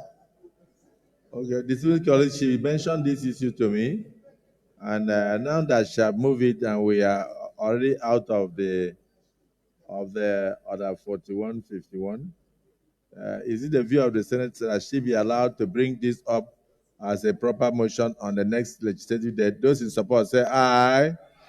Those against say nay. The ayes have it. So you may bring it up on our next date of sitting. Yes, Point of order. Between Senator Shehu.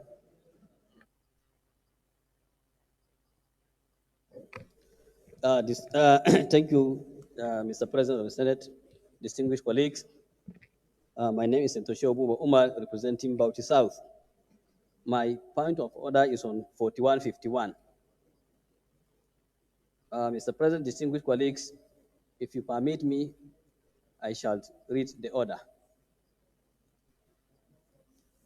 The matter for discussion shall, if possible, be referred to the President of the Senate before commencement of the day's sittings, and the President of the Senate shall refuse to allow the claims unless he is satisfied that the matter is definite and urgent. That's 41. 51, notice shall not be dispensed with in the case of a motion or in respect of any other proceedings for which notice is required except with the consent of the President of the Senate and the general assent of the senators present. Mr. President, distinguished colleagues, my motion is premised on the matter of urgent national importance. An urgent needs to investigate allegations against Nigerian sovereignty by the head of state of Niger Republic, Brigadier General Abdurrahman Chani, regarding a purported collusion with France to destabilize his country, Niger. So this is my motion. If you permit me, I can go ahead. Distinguished colleagues, our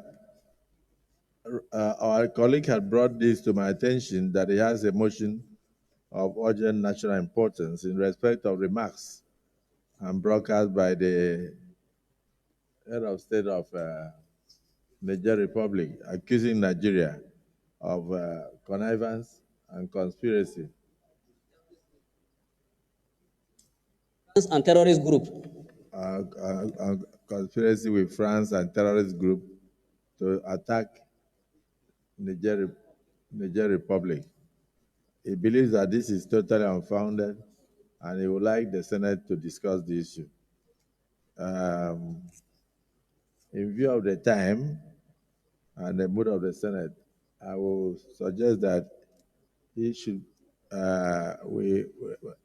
is it the view of the Senate that he be allowed to proceed with this motion now, or to bring it up in the next legislative date? So the Senate, those in support that he be allowed to present this all-important motion on the next legislative date, say aye. Those against say nay. The ayes have it. Distinguished Senator Shoboba, please make sure that copies are given to members. Point of copies order. of the motion are given to members on our next sitting so that we can take it, because this is a very serious issue. Point of order. Impinges on national security and the sovereignty of our nation. The allegation must not be taken lightly. So I thank you for bringing it up, and we look forward to the discussion. Thank you. Leader of the Senate. Point of order. Point of order. Minority Leader. Mr. President, I am coming under the constitutional point of order 68G. And with your kind permission, Mr. President,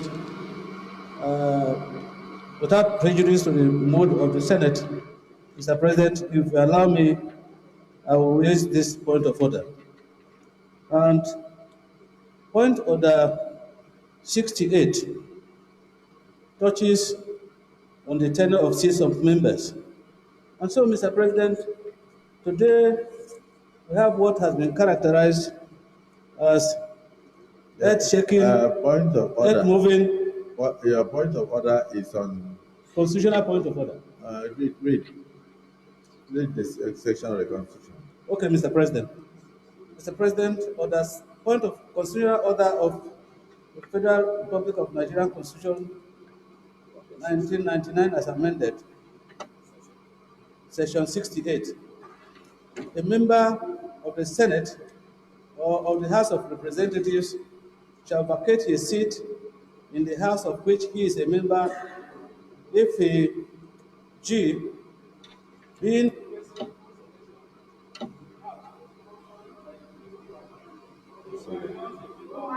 political party before the expiration of the period for which that House was elected, provided that his membership of the latter party is not as a result of a division in the political party of which he was previously a member, or of a merger of two or more political parties and factions, by one of which he was previously responsible.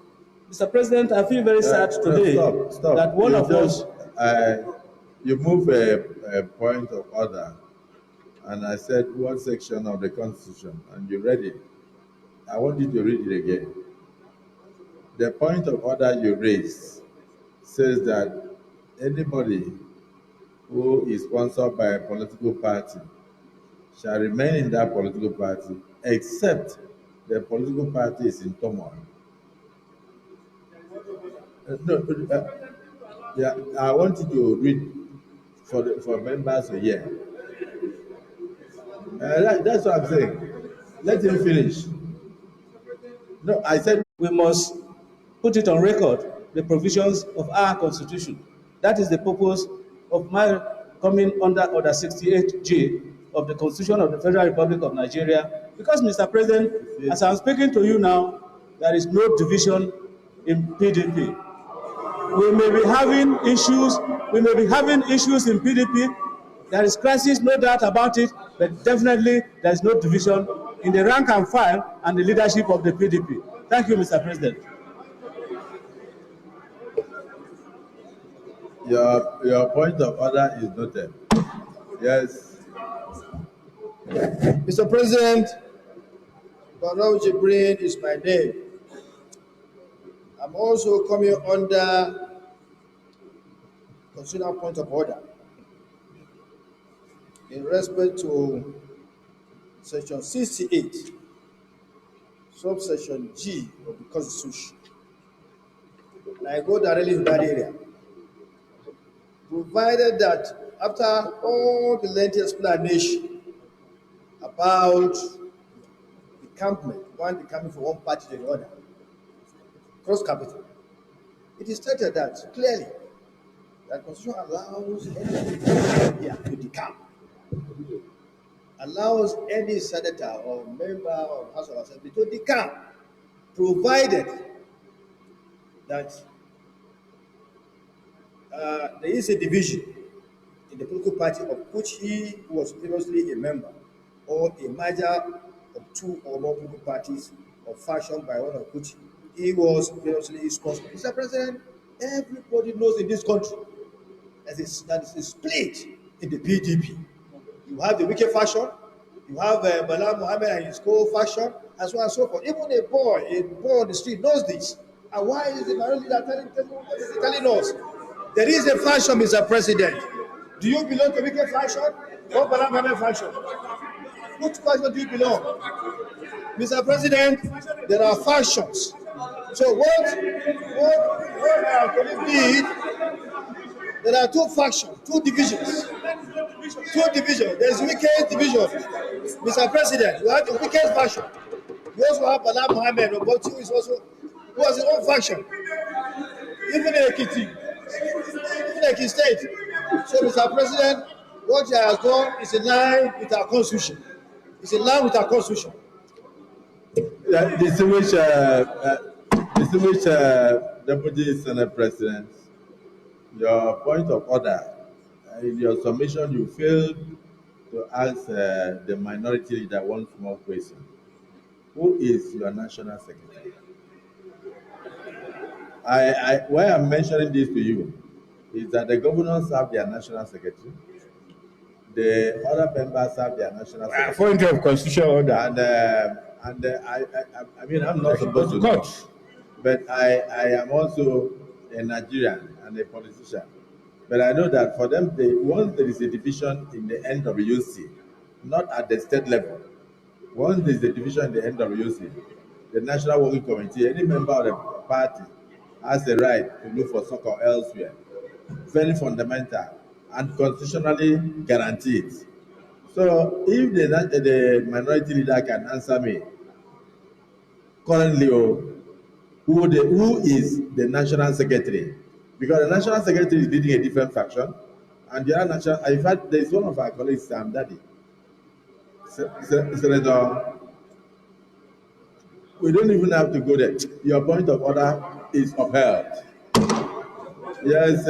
Mr. President, let me answer that question. You asked me a question. I have a right to answer that question. That, are you the presiding officer? Leader, you are not the presiding. He asked me a question. He asked me a question. No, let me answer the question. The Senate President has asked me a question. No. He can't recognize you when he asked me a question and I have no answer. Sorry, leader, because the different factions are in court, let him answer so that he will voice a fait accompli on the court. You know why I'm saying that? It is sub judice for the Senate or any member of the Senate to take over the work of the justices of the Court of Appeal or the Supreme Court. Since I'm aware that the different factions are struggling in court, let him answer the question. So answer. Mr. President, answer. Mr. President, I want to say at this point that the PDP is a law-abiding institution organization. And so the Court of Appeal made a pronouncement on the secretaryship of the party. And the party is adhering to that Court of Appeal decision until it is otherwise ruled. What has the Supreme Court said? The Court of Appeal has ruled that Senator Anyanwu is the secretary of the party, and that until the Supreme Court decides otherwise, and the party as a law-abiding organization is adhering to it. What about your governors? What did your governors say? Your governors recognize minority leader. We are going to set up this ad hoc committee to look into your party affairs. Answer my question. Your governors recognize Sam Daddy. Your governors recognize Anyanwu as the secretary of the party. Well, the party is an organization. The party is an organization. Mr. President, the party is an organization. The governor has a forum. And so as members of the party, they are entitled to their opinion. But as a party, we recognize the pronouncements of the court and we abide by the rulings of the court. Well, for me, if you can, I will not set up the ad hoc committee now because of the fact that people are still running between Court of Appeal and Supreme Court. But if you can convince the Supreme Court, I will. No, I don't. You see, there is a motion on ground that we should set up ad hoc committee to look into the crisis. I don't want to do that. I don't want to do that because I don't want to take over the work of the court. So please, minority leader, don't be afraid. I won't set up the ad hoc committee. I still decide. Yes, leader of the Senate. Mr. President,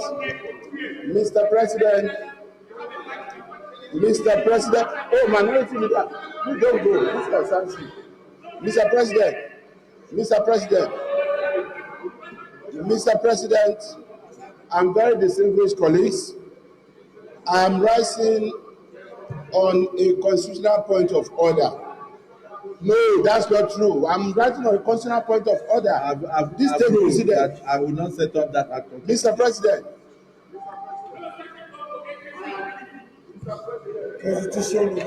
Constitution. Mr. President, my constitutional point of order is hinged on section 232 of the Constitution of the Federal Republic of Nigeria as amended. As a matter of fact, relevant to my own submission will be the entire chapter 7 of the Constitution of the Federal Republic of Nigeria that has to do with the judicature, the judicial arm of government.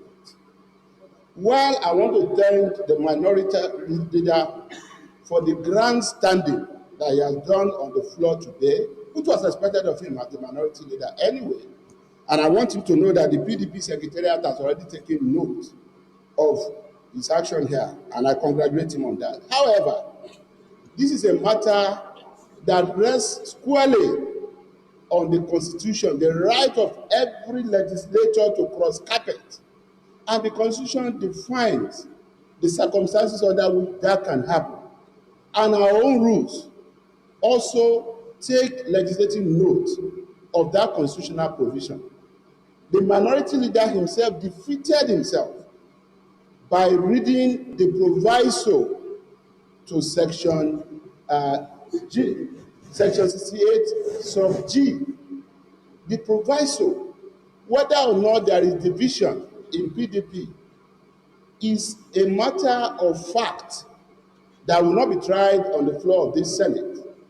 They can go to the court of law. It is visible, Mr. President, even to the blind, that there are sharp divisions in the PDP as of today.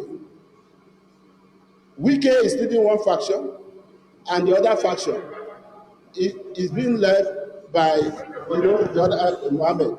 But I wish the distinguished Senator Alero would address us on this, but we will insulate him on this.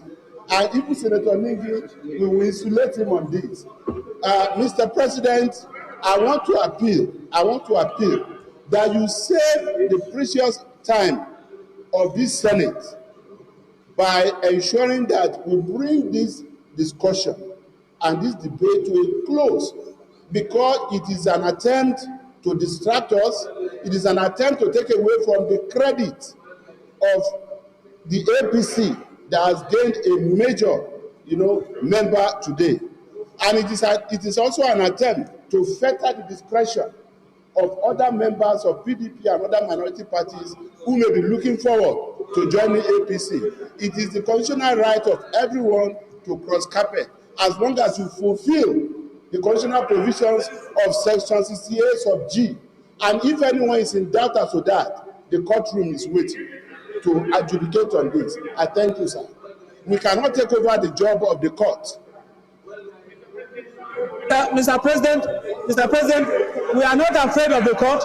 We are not afraid of the court. I am not grandstanding. I want to point out here, and I stand to be corrected, that PDP is not divided. APC also has places in court. Are they divided? Is there division in APC? The point of order, APC is in court. The point of order raised by the Senate leader is hereby. Mr. President, there is no division in PDP. The minority leader, we have ruled. And you need to know that even the Constitution says where the Senate President is satisfied that there is a division. And the Senate President, you have failed to convince the Senate President and the Senate that there is no. Unfortunately, when you were speaking, you alluded to the fact that there is division and you are talking about court. This is not a court of law. What we are doing here is based on what? The Constitution. So I want to thank you. You are making the job easier for APC. There are things you shouldn't comment on. In fact, can I have the names of the people for the ad hoc committee to look into this issue? Okay. I'll forgive them. So that is overruled. Yes, Senate, DSP. SP, order 52A, order 52-9. Mr. President, a senator desiring to speak shall raise his hand in his place, and if called upon, shall rise and address his observations to the President of the Senate or the chairman. Mr. President, our minority leader is a very, very experienced legislator. He knows the game, he knows the rules. But he has been getting not to speak without your permission, Mr. President. So, Mr. President, I call on you. He spoke thrice. He spoke 3 times without your permission. I therefore call on you so that you can direct the bureaucracy to export all what he said. Because all what he said was not in conformity with our rule because he did not recognize him. Mr. Chairman, Mr. President, social media.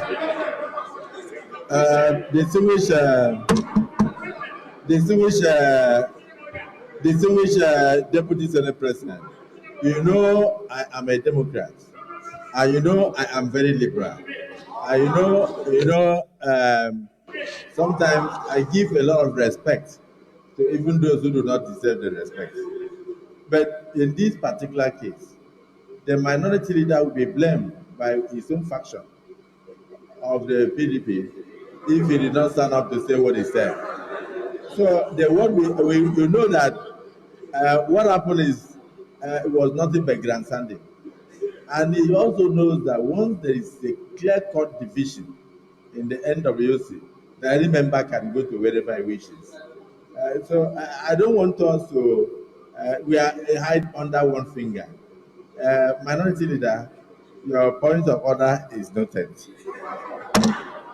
However, your request is ruled out of order. Yes, leader of the Senate.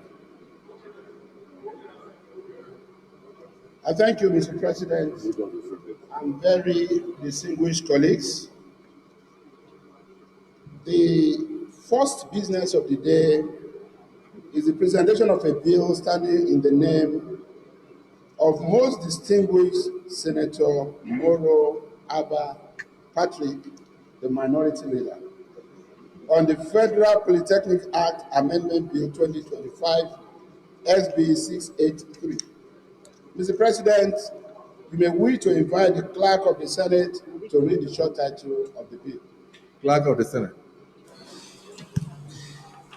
Mr. President, distinguished senators, Federal Polytechnic Act Amendment Bill 2025 SB 683, first reading. Distinguished colleagues, Federal Polytechnic Act Amendment Bill 2025 SB 683, first reading taken. Leader of the Senate. Mr. President, very distinguished colleagues, the second business of the day is the presentation of a bill standing in the name of most distinguished Senator Barao Jibril on the Federal University of Technology Cabo Establishment Bill 2025 SB 691. Mr. President, you may wish to invite the Clerk of the Senate to read the short title of the bill.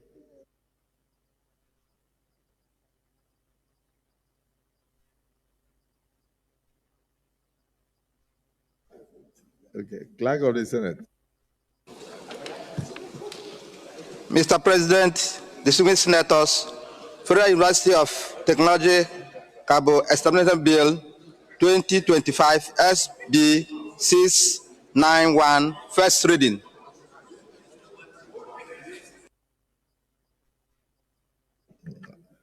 Distinguished colleagues, Federal University of Technology Cabo Establishment Bill 2025 SB 691, first reading taken. Leader of the Senate. Leader of the Senate.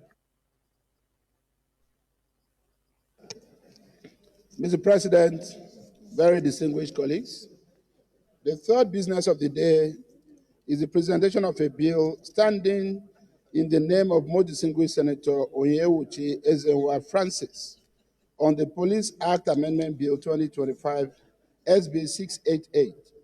Mr. President, you may wish to invite the Clerk of the Senate to read the short title of the bill.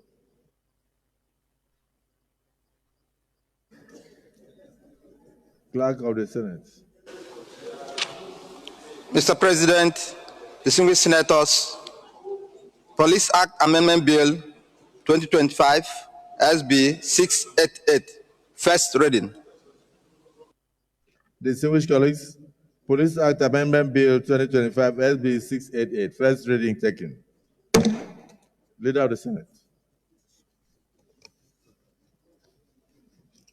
Mr. President, before I take the next business of the day, I seek your indulgence to move for extension of time pursuant to Rule 8 sub 3, Order 8 sub 3 of our rules, to enable us sit beyond 3 p.m. To be able to finish the items on the order paper for today. I so move, Mr. President. Minority Leader.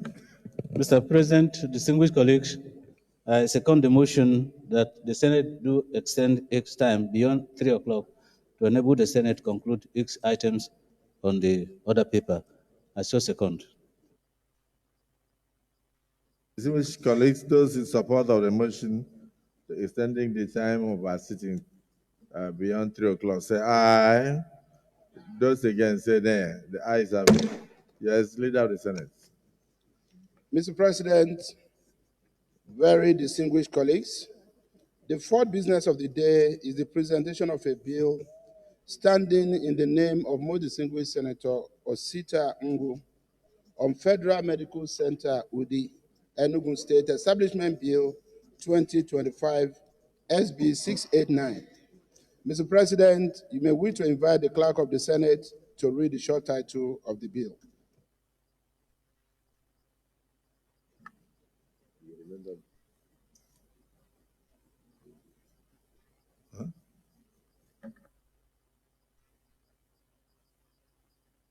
Yeah, Clerk of the Senate.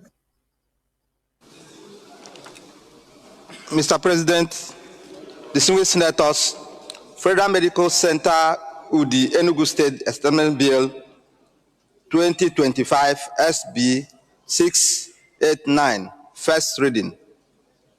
Distinguished colleagues, Federal Medical Center Udi, Enugu State Establishment Bill 2025, SB 689, first reading taken. Leader of the Senate. Mr. President, very distinguished senators of the Federal Republic of Nigeria, the first order of the day is a motion standing in my name on the invocation of Section 157 of the Constitution of the Federal Republic of Nigeria 1999 as altered for the termination of appointment of 3 suspended resident electoral commissioners. Mr. President, with your permission, I wish to move the motion. Please proceed. Thank you, Mr. President and distinguished colleagues. Motion on the invocation of Section 157 of the Constitution of the Federal Republic of Nigeria 1999 as altered for the termination of the appointment of the 3 suspended resident electoral commissioners. The Senate is aware of an executive communication from Mr. President and Commander-in-Chief of the Armed Forces of the Federation, requesting the Senate to invoke Section 157 sub 1 of the Constitution of the Federal Republic of Nigeria 1999 as amended to formally terminate the appointment of Dr. Nura Ali, Sokoto State Resident Electoral Commissioner, Barrister Hudu Yunusa Ari, Adamawa State Resident Electoral Commissioner, and Professor Ikemefuna Chijioke Uzochukwu, Abia State Resident Electoral Commissioner, respectively. Senate is also aware that the aforementioned resident electoral commissioners were early suspended in 2022 and 2023, bordering on allegations of infractions of Electoral Act, compromise of elections, and abandonment of duty without cogent reasons. Senate notes from security reports from the Office of the National Security Advisor and the Department of State Services that Dr. Nura Ali was indicted for compromising the 2023 presidential and National Assembly elections through acts of incompetence and corruption, whereby he reportedly confessed to having received the sum of $150,000 from politicians upon investigation by the DSS. Barrister Hudu Yunusa Ari was suspended by former President Muhammadu Buhari after a prima facie case was instituted against him for usurping the power of the returning officer to declare the governorship election result, and Professor Ikemefuna Chijioke Uzochukwu was suspended for undermining election process by mishandling of logistics and abandonment of governorship and state assembly elections, as well as his refusal to reschedule supplementary elections. Senate is also aware that by virtue of the provisions of Section 157, Sub 1 of the Constitution of the Federal Republic of Nigeria 1999 as altered, which stipulates that, quote, a person holding any of the offices to which this section applies may only be removed from that office by the President acting on an address supported by 2/3 majority of the Senate, praying that he be so removed for inability to discharge the functions of the office, whether arising from infirmity of mind or body or any other cause, or for misconduct, unquote. The Senate is empowered to embark on this legislative process, which is aimed at setting the stage for the eventual removal of the suspended resident electoral commissioners. Mr. President, distinguished colleagues, Senate is also aware that the Independent National Electoral Commission is one of the offices mentioned in subsection 2 of the aforementioned provision of the Constitution.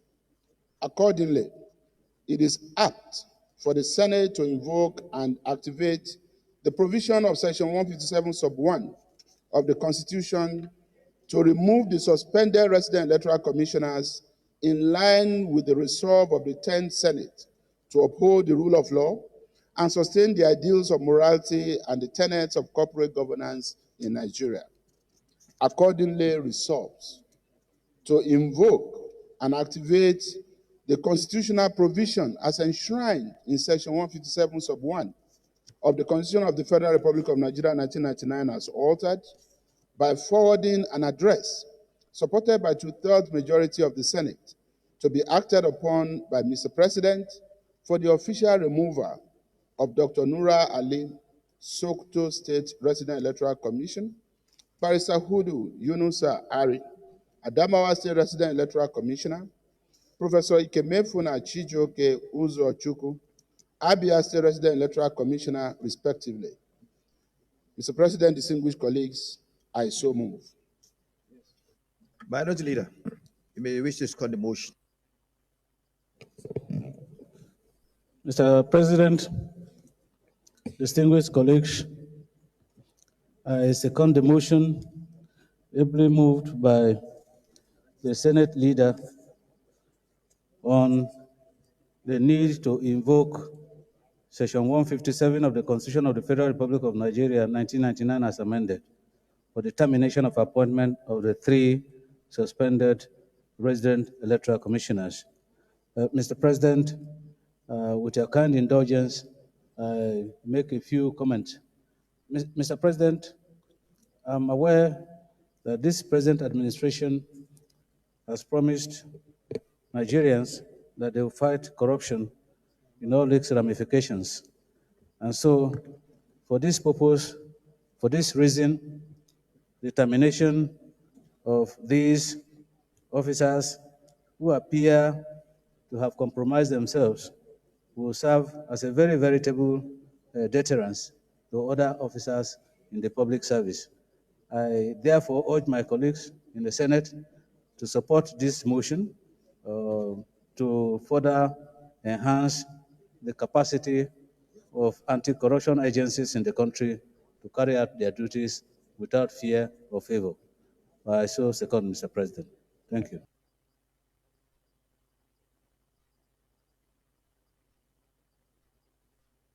Yes. Mr. President, distinguished senators, my name is Mohamed Tahir Monguno. I represent Borno North Senatorial District. This motion, Mr. President, is res ipsa liquito. It speaks for itself, and therefore doesn't need much ado for its passage. But be that as it may, I want to say that The philosophical cornerstone behind this motion is to merely reinforce Section 157, subsection 1 of the 1999 Constitution as amended, in order to insulate these offices from the whims and caprices of the appointing authorities and to guarantee their independence and impartiality to conduct their statutory and constitutional duties without let or hindrance. That is the genesis behind this provision. And that is why for these officers to be removed, there is a need for an address of the Senate supported by two-thirds majority for them to be removed from office. So we are merely called upon to discharge or perform our constitutional responsibility of safeguarding these very important offices from executive influence and interference in the discharge of their duties. But where it is manifestly proven that there is need for their removal, it has to be supported by the National Assembly, who enjoys the mandate of the people. And as at the time we commenced this sitting, 81 senators have signed the register. And therefore, based on our rules, we have, plus the 10 of us who are principal officers, making 91. Therefore, we have constituted two-thirds majority, more than two-thirds majority, in order to carry out this motion. Thank you. Thank you. The distinguished colleagues, the 84 senators have signed, and even without the leadership, by the time you add leadership who do not sign, you have 94. And the only reason, 91, okay, 81, where the clerk said 84.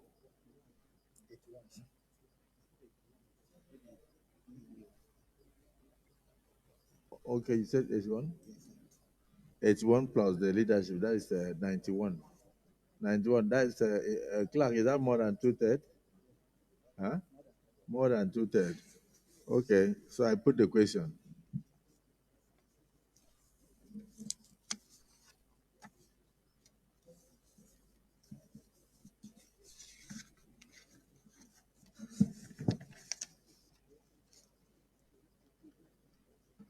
Invoke and activate the constitutional provision as enshrined in Section 1571 of the Constitution of the Federal Republic of Nigeria 1999 as altered by forwarding an address supported by two-thirds majority of the Senate to be acted upon by Mr. President for the official removal of Dr. Nuru Ali Sokoto, State Resident Electoral Commissioner, Barrister Hudu Yunusa Ari Adamawa, State Resident Electoral Commissioner, Professor Ekeme Funa Chijioke Uzo Chukwu, Abia State Resident Electoral Commissioner, respectively. Those in support of the removal of the 3 resident electoral commissioners suspended since 2022 for various acts of malfeasance and fraud and behaviors unbecoming of resident electoral commissioners say aye. Those against say nay. Nobody. The ayes have it. So the appointments of Dr. Nura Ali, Sokoto State Resident Electoral Commissioner, Barrister Hudu Yunusa Ari, Adamawa State Resident Electoral Commissioner, Professor Ekeme Funa Chijioke Uzochukwu, Abia State Electoral Commissioner, by more than two-thirds of the Senate of the Federal Republic of Nigeria, The appointments are hereby terminated. The Senate accordingly directs the clerk of the Senate to immediately forward the correspondence in line with Section 157 of the Constitution of the Federal Republic of Nigeria to the President of the Federal Republic of Nigeria for immediate dismissal of the 3 terminated commissioners. Leader of the Senate.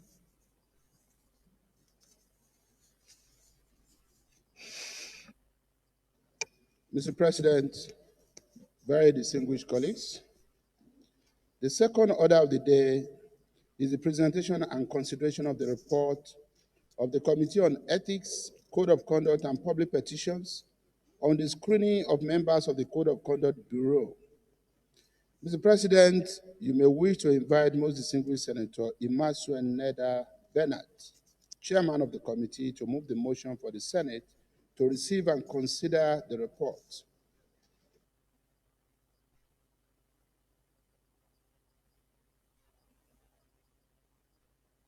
Senator Neda Emmanuel.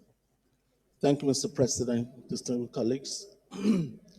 My name is Senator Neda Emmanuel, and I represent Edo South Senatorial District, Chairman, Senate Committee on Ethics, Privileges, and Public Petition. Mr. President, may the Senate do receive and consider the report of the Committee on Ethics, Code of Conduct, and Public Petitions on the confirmation of names of the nominations of the following persons for appointments as members of the Code of Conduct Bureau. 1. Ibikunle Bayonle Fatai, Oyo State. Ikbeme Kenneth Ndem, Cross Rivers. Honorable Justice Buba Ibrahim Yare, retired, Taraba State. May I, Mr. President, present the report?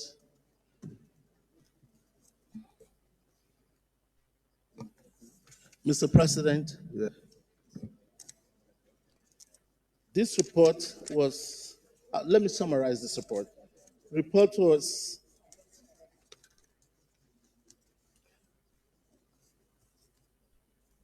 sent to our committee on Thursday, 12 December 2024.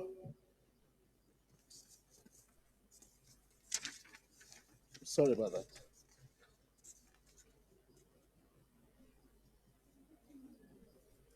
This request was sent to our committee on Thursday, 28 November 2024 for consideration by the committee on the qualification of these individuals for the position they were nominated for.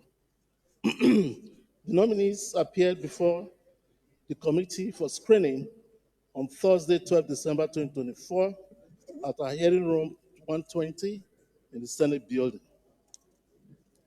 Resumes of the nominees were given to the committee and they were accordingly screened. Mr. President,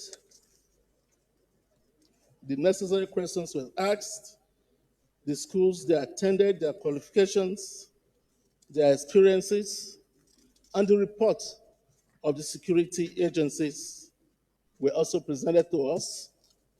Accordingly, we observed that the nomination of the candidates for appointment as members in the Code of Conduct Bureau was in line with Section 1, Subsection 3 of the Code of Conduct Bureau and Tribunal Act of 1991. 2, that the 3 nominees had all been cleared by the Nigerian Police, the Department of State Services, and possesses the Code of Conduct acknowledgement slip, that they had no petitions against them before the committee, that from their educational background, experience, and exposures, as noticed during the screening, the 3 nominees are suitable, qualified, and competent to hold such high office as members of the Code of Conduct Bureau on behalf of the government and the nation of Nigeria. Accordingly, committee recommended, after careful review, and related documents in respect of the nomination of 3 nominees, and having answered the questions asked of them, the Senate do confirm this. We therefore recommend that the Senate do confirm the nomination of 1, Ibikule Bayonle Fatai as member of CCB, Ikpeme Kenneth Ndem as member of CCB, Honorable Justice Buba Ibrahim Yari retired also as member. We conclude therefore, Mr. President, distinguished colleagues, on behalf of the committee, I express my appreciation to the Senate President and entire Senate for the opportunity given to us to serve in this capacity. Thank you, Mr. President, distinguished colleagues.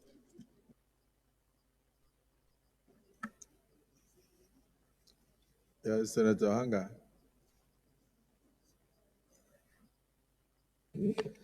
Mr. President, my distinguished colleagues, my name is Senator Rufai Hanga, representing Kano Central. Mr. President, I'm a member of this committee and I was part and parcel of this report. So I think the only thing I will do is support it. I hope my colleagues will approve as recommended. And that's that, Mr. President. I was part of it. Senator Ekong Samson. Thank you, Mr. President. My name is Ekong Samson. I speak for Akwa Ibom South. I rise to claim my full weight behind the current of opinion that the reports of this committee be adopted. I'm part of the committee and I took part in proceedings. The nominees were fully screened and they met the standards of our inquiry based on their responses. So against this backdrop, I'm convinced that they will discharge their responsibilities to Nigeria as outlined by our Constitution. I therefore support the type of opinion that the nominees confirm. Thank you.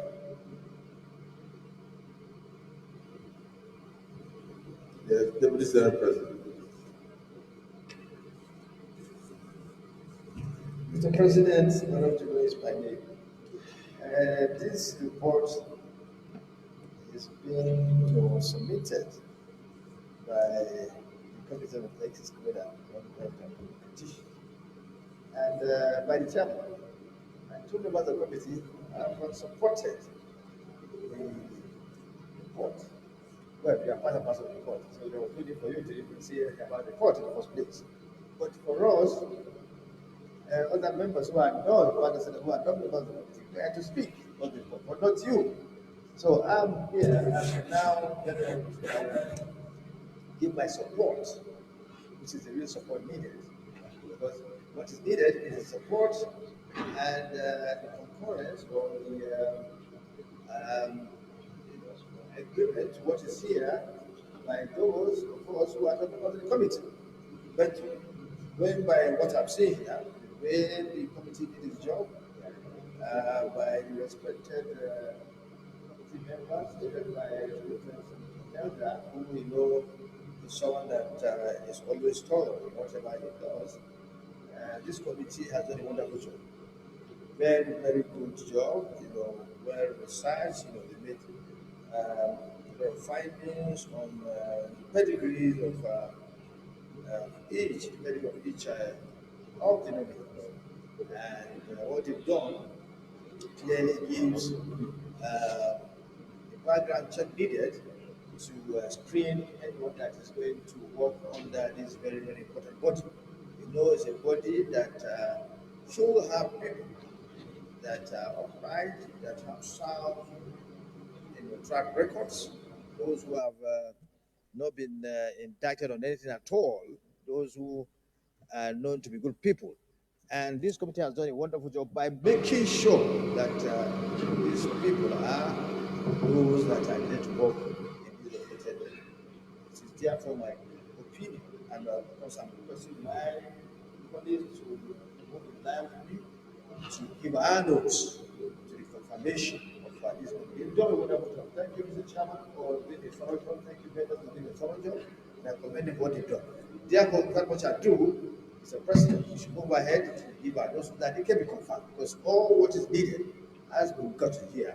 They are quite okay. They have sound track records. They are people that are upright, and good people, no position against them. So, Mr. President, let's give our notes so that it can be confirmed. Thank you, Mr. President. The Senate leader will wish to move. Will bring the committee of the whole. Thank you, Mr. President. I so move. Mr. President, distinguished colleagues, I so second. Colleagues, those in support of the motion that we resolve into committee of the whole to look into the nitty-gritty of this report, say aye. Those against say nay. The ayes have it. So we resolve into committee of the whole.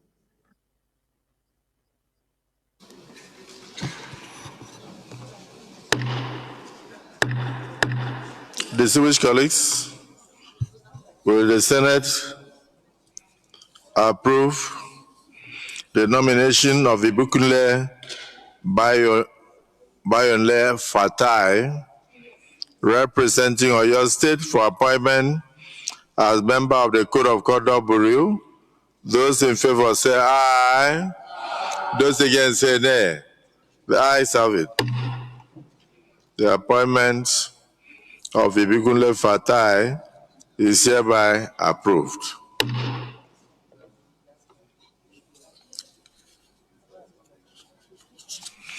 Distinguished colleagues, will the Senate approve the appointment of Ikpeme Kenneth Ndem, representing Cross River State, for appointment as a member of the Code of Conduct Bureau? Those in favor say aye. Those against say nay. The ayes have it. The appointment of Ikpeme Kenneth Ndem is hereby approved as a member of the Code of Conduct Bureau. Distinguished colleagues, will the Senate approve the appointment of Honorable Justice Buba Ibrahim Nyare, representing Taraba State, for appointment as member of the Code of Conduct Bureau? Those in favor say aye. Those against say nay. The ayes have it. The appointment of Honorable Justice Buba Ibrahim Yare, representing Taraba State, is hereby approved as a member of the Code of Conduct Bureau. Leader of the Senate.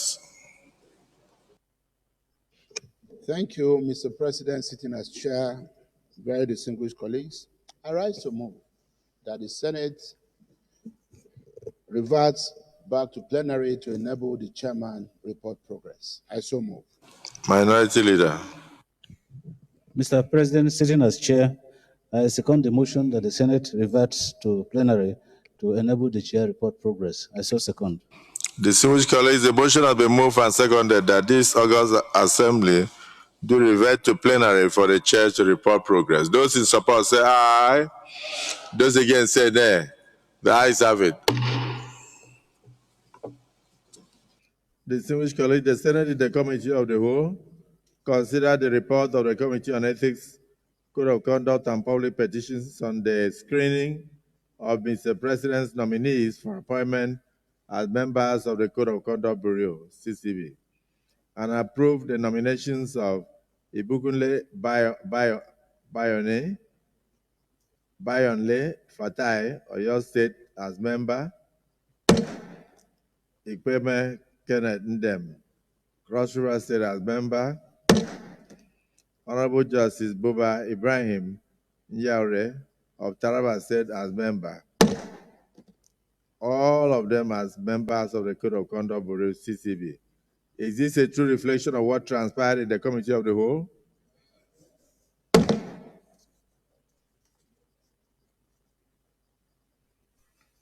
Distinguished colleagues, will the Senate confirm the nomination of Ibikunle Bayonle Fatai, representing Oyo State, for appointment as member of the Code of Conduct Bureau?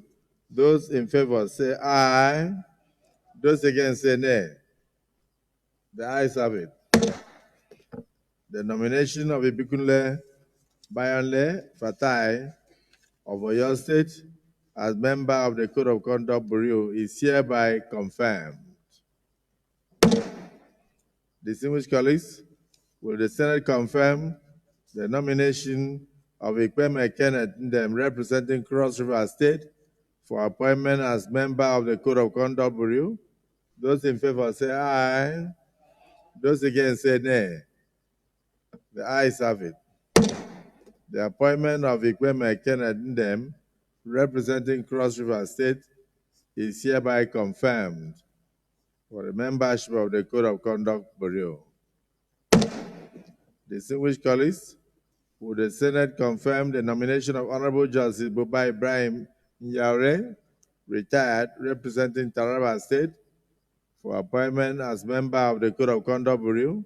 Those in favor say aye. Those against say nay. The ayes have it. The nomination of Honorable Justice Buba Ibrahim Yaure, representing Taraba State, is hereby confirmed as a member of the Code of Conduct Bureau. Let me use this opportunity to thank the chairman and members of the Senate Committee on Ethics, Code of Conduct, and Public Petitions, distinguished Senator Nether Imasuen, and all members of the committee for doing a very good job and for taking time to ensure the scrutiny and the screening of the members of this all-important Code of Conduct Bureau. And particularly thank you for taking your time to receive security reports from appropriate agencies, the police, the DSS, and others, attesting to their character and their standing when it comes to issues of integrity, because this is a very important organization that requires men of credibility and men of integrity to run.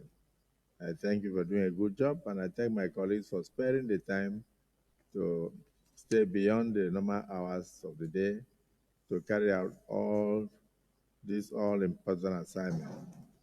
I want to congratulate the nominees who have just been confirmed by the Senate as members of the Code of Conduct Bureau, and wish them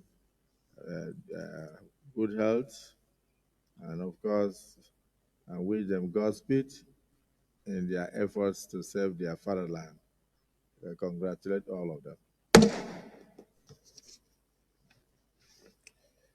Mr. President, very distinguished colleagues, while also humbly joining the President of the Senate to commend distinguished senators for their dexterity and patience in pursuing legislative duties to this point, let me announce that the third and final order of the day is the presentation of the report, presentation and adoption of the report of the Conference Committee on the Revenue Mobilization Allocation and Fiscal Commission Bill 2025.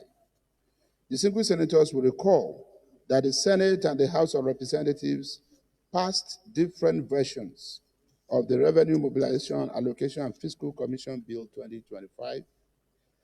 The Conference Committee of both houses had met and harmonized the difference in accordance with Senate Standing Order 86.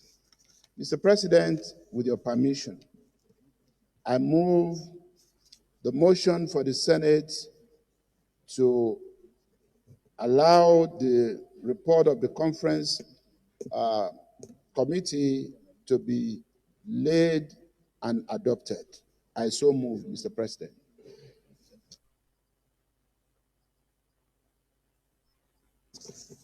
To do that, may I most respectfully ask that Mr. President will invite distinguished Senator Yahaya Abdullahi, the chairman of the conference committee, to so lay the report. Distinguished Senator Yahaya.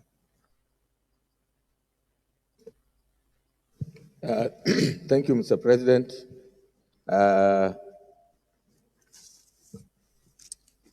I rise, Mr. President, to move that this distinguished Senate do receive, consider, and adopt the report of the Conference Committee on Revenue Mobilization, Allocation, and Fiscal Commission Act, Repeal and Reenactment Bill 2025. I so move, Mr. President.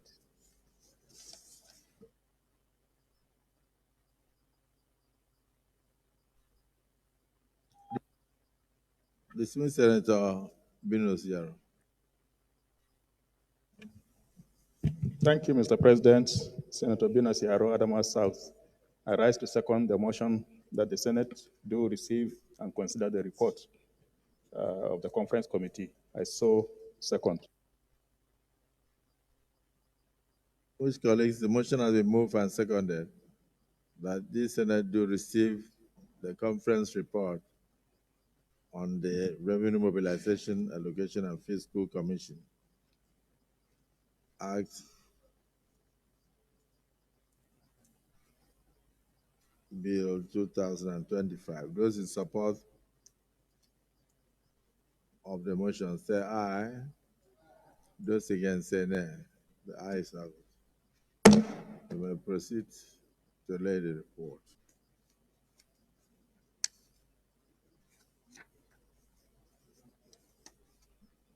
Senator Yahaya, you may wish to give us synopsis and let us know the difference between the previous act and this one.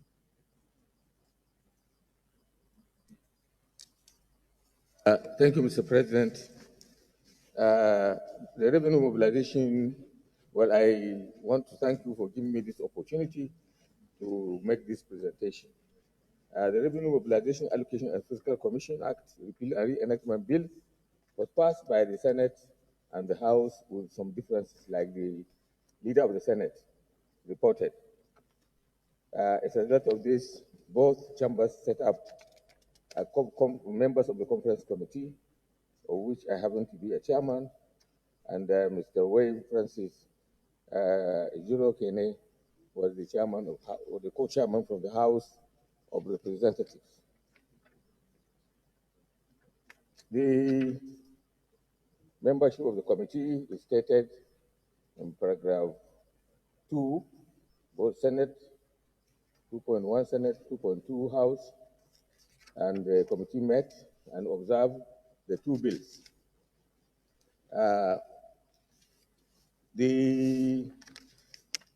This bill was presented initially for concurrence, but because of the importance and the importance of the bill, this chamber decided that more thorough investigation needs to be made, so it was referred to my committee, which I'm the chairman of the team, the Committee on Finance, and the Committee on Appropriation. We sat on several occasions on this bill, and at several meetings, we found that there are certain things in the bill that are a bit deficient. So we invited the Ministry of Justice and the Ministry of Finance, and the Ministry of Justice had to really do a lot of work on the redrafting of the bill. So actually, the Senate work on the bill was more thorough and more acceptable, both to the Ministry of Finance, to the Revenue Mobilization, Allocation, and Fiscal Commission, and to the Ministry of Justice. And our committee met and forwarded this recommendation. So when we went on the conference committee, the committee adopted the Senate version of this because it received greater legislative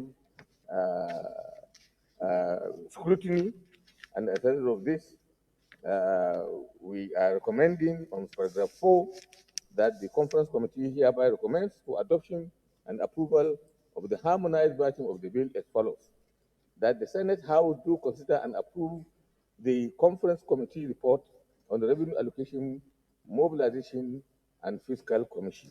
And it is the Senate version of the bill that is being unanimously accepted, by the conference committee. This conference committee report has already received the endorsement of the House of Representatives.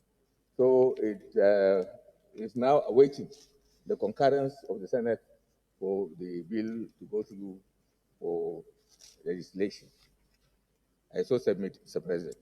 Distinguished Senator Yaya, for your consideration and for laying the report. And I believe that the consideration of the report should be stepped down to the next legislative date to enable us go through and compare the difference between the old act and this new one. So that way we will know exactly where the changes have occurred, because there must have been reasons for the changes, and so that we look at it and know. Is it the view of the Senate that this be considered on the next legislative date, clause by clause? Those in support say aye. Those against say nay. The ayes have it. So it is stepped down for further consideration. Now, for the burial of Lieutenant General Hussaini, distinguished senator at the time, the committee's Senate will be led, the committee's delegation, the Senate delegation will be led by Senator Patrick Abamoru as chairman. Members will include distinguished Senator Victor Ome from Southeast, distinguished Senator Pam from North Central, distinguished Senator Dickett Plank from North Central, distinguished Senator Lalong from North Central, distinguished Senator Cyril from Southwest, distinguished Senator Ekong Samson from South-South, distinguished Senator Shehu Buba from Northeast, and distinguished Senator Garba Musa Maidori from Northwest. They'll take part in all the burial obsequies and then revert back to the Senate. Accordingly, the Senate is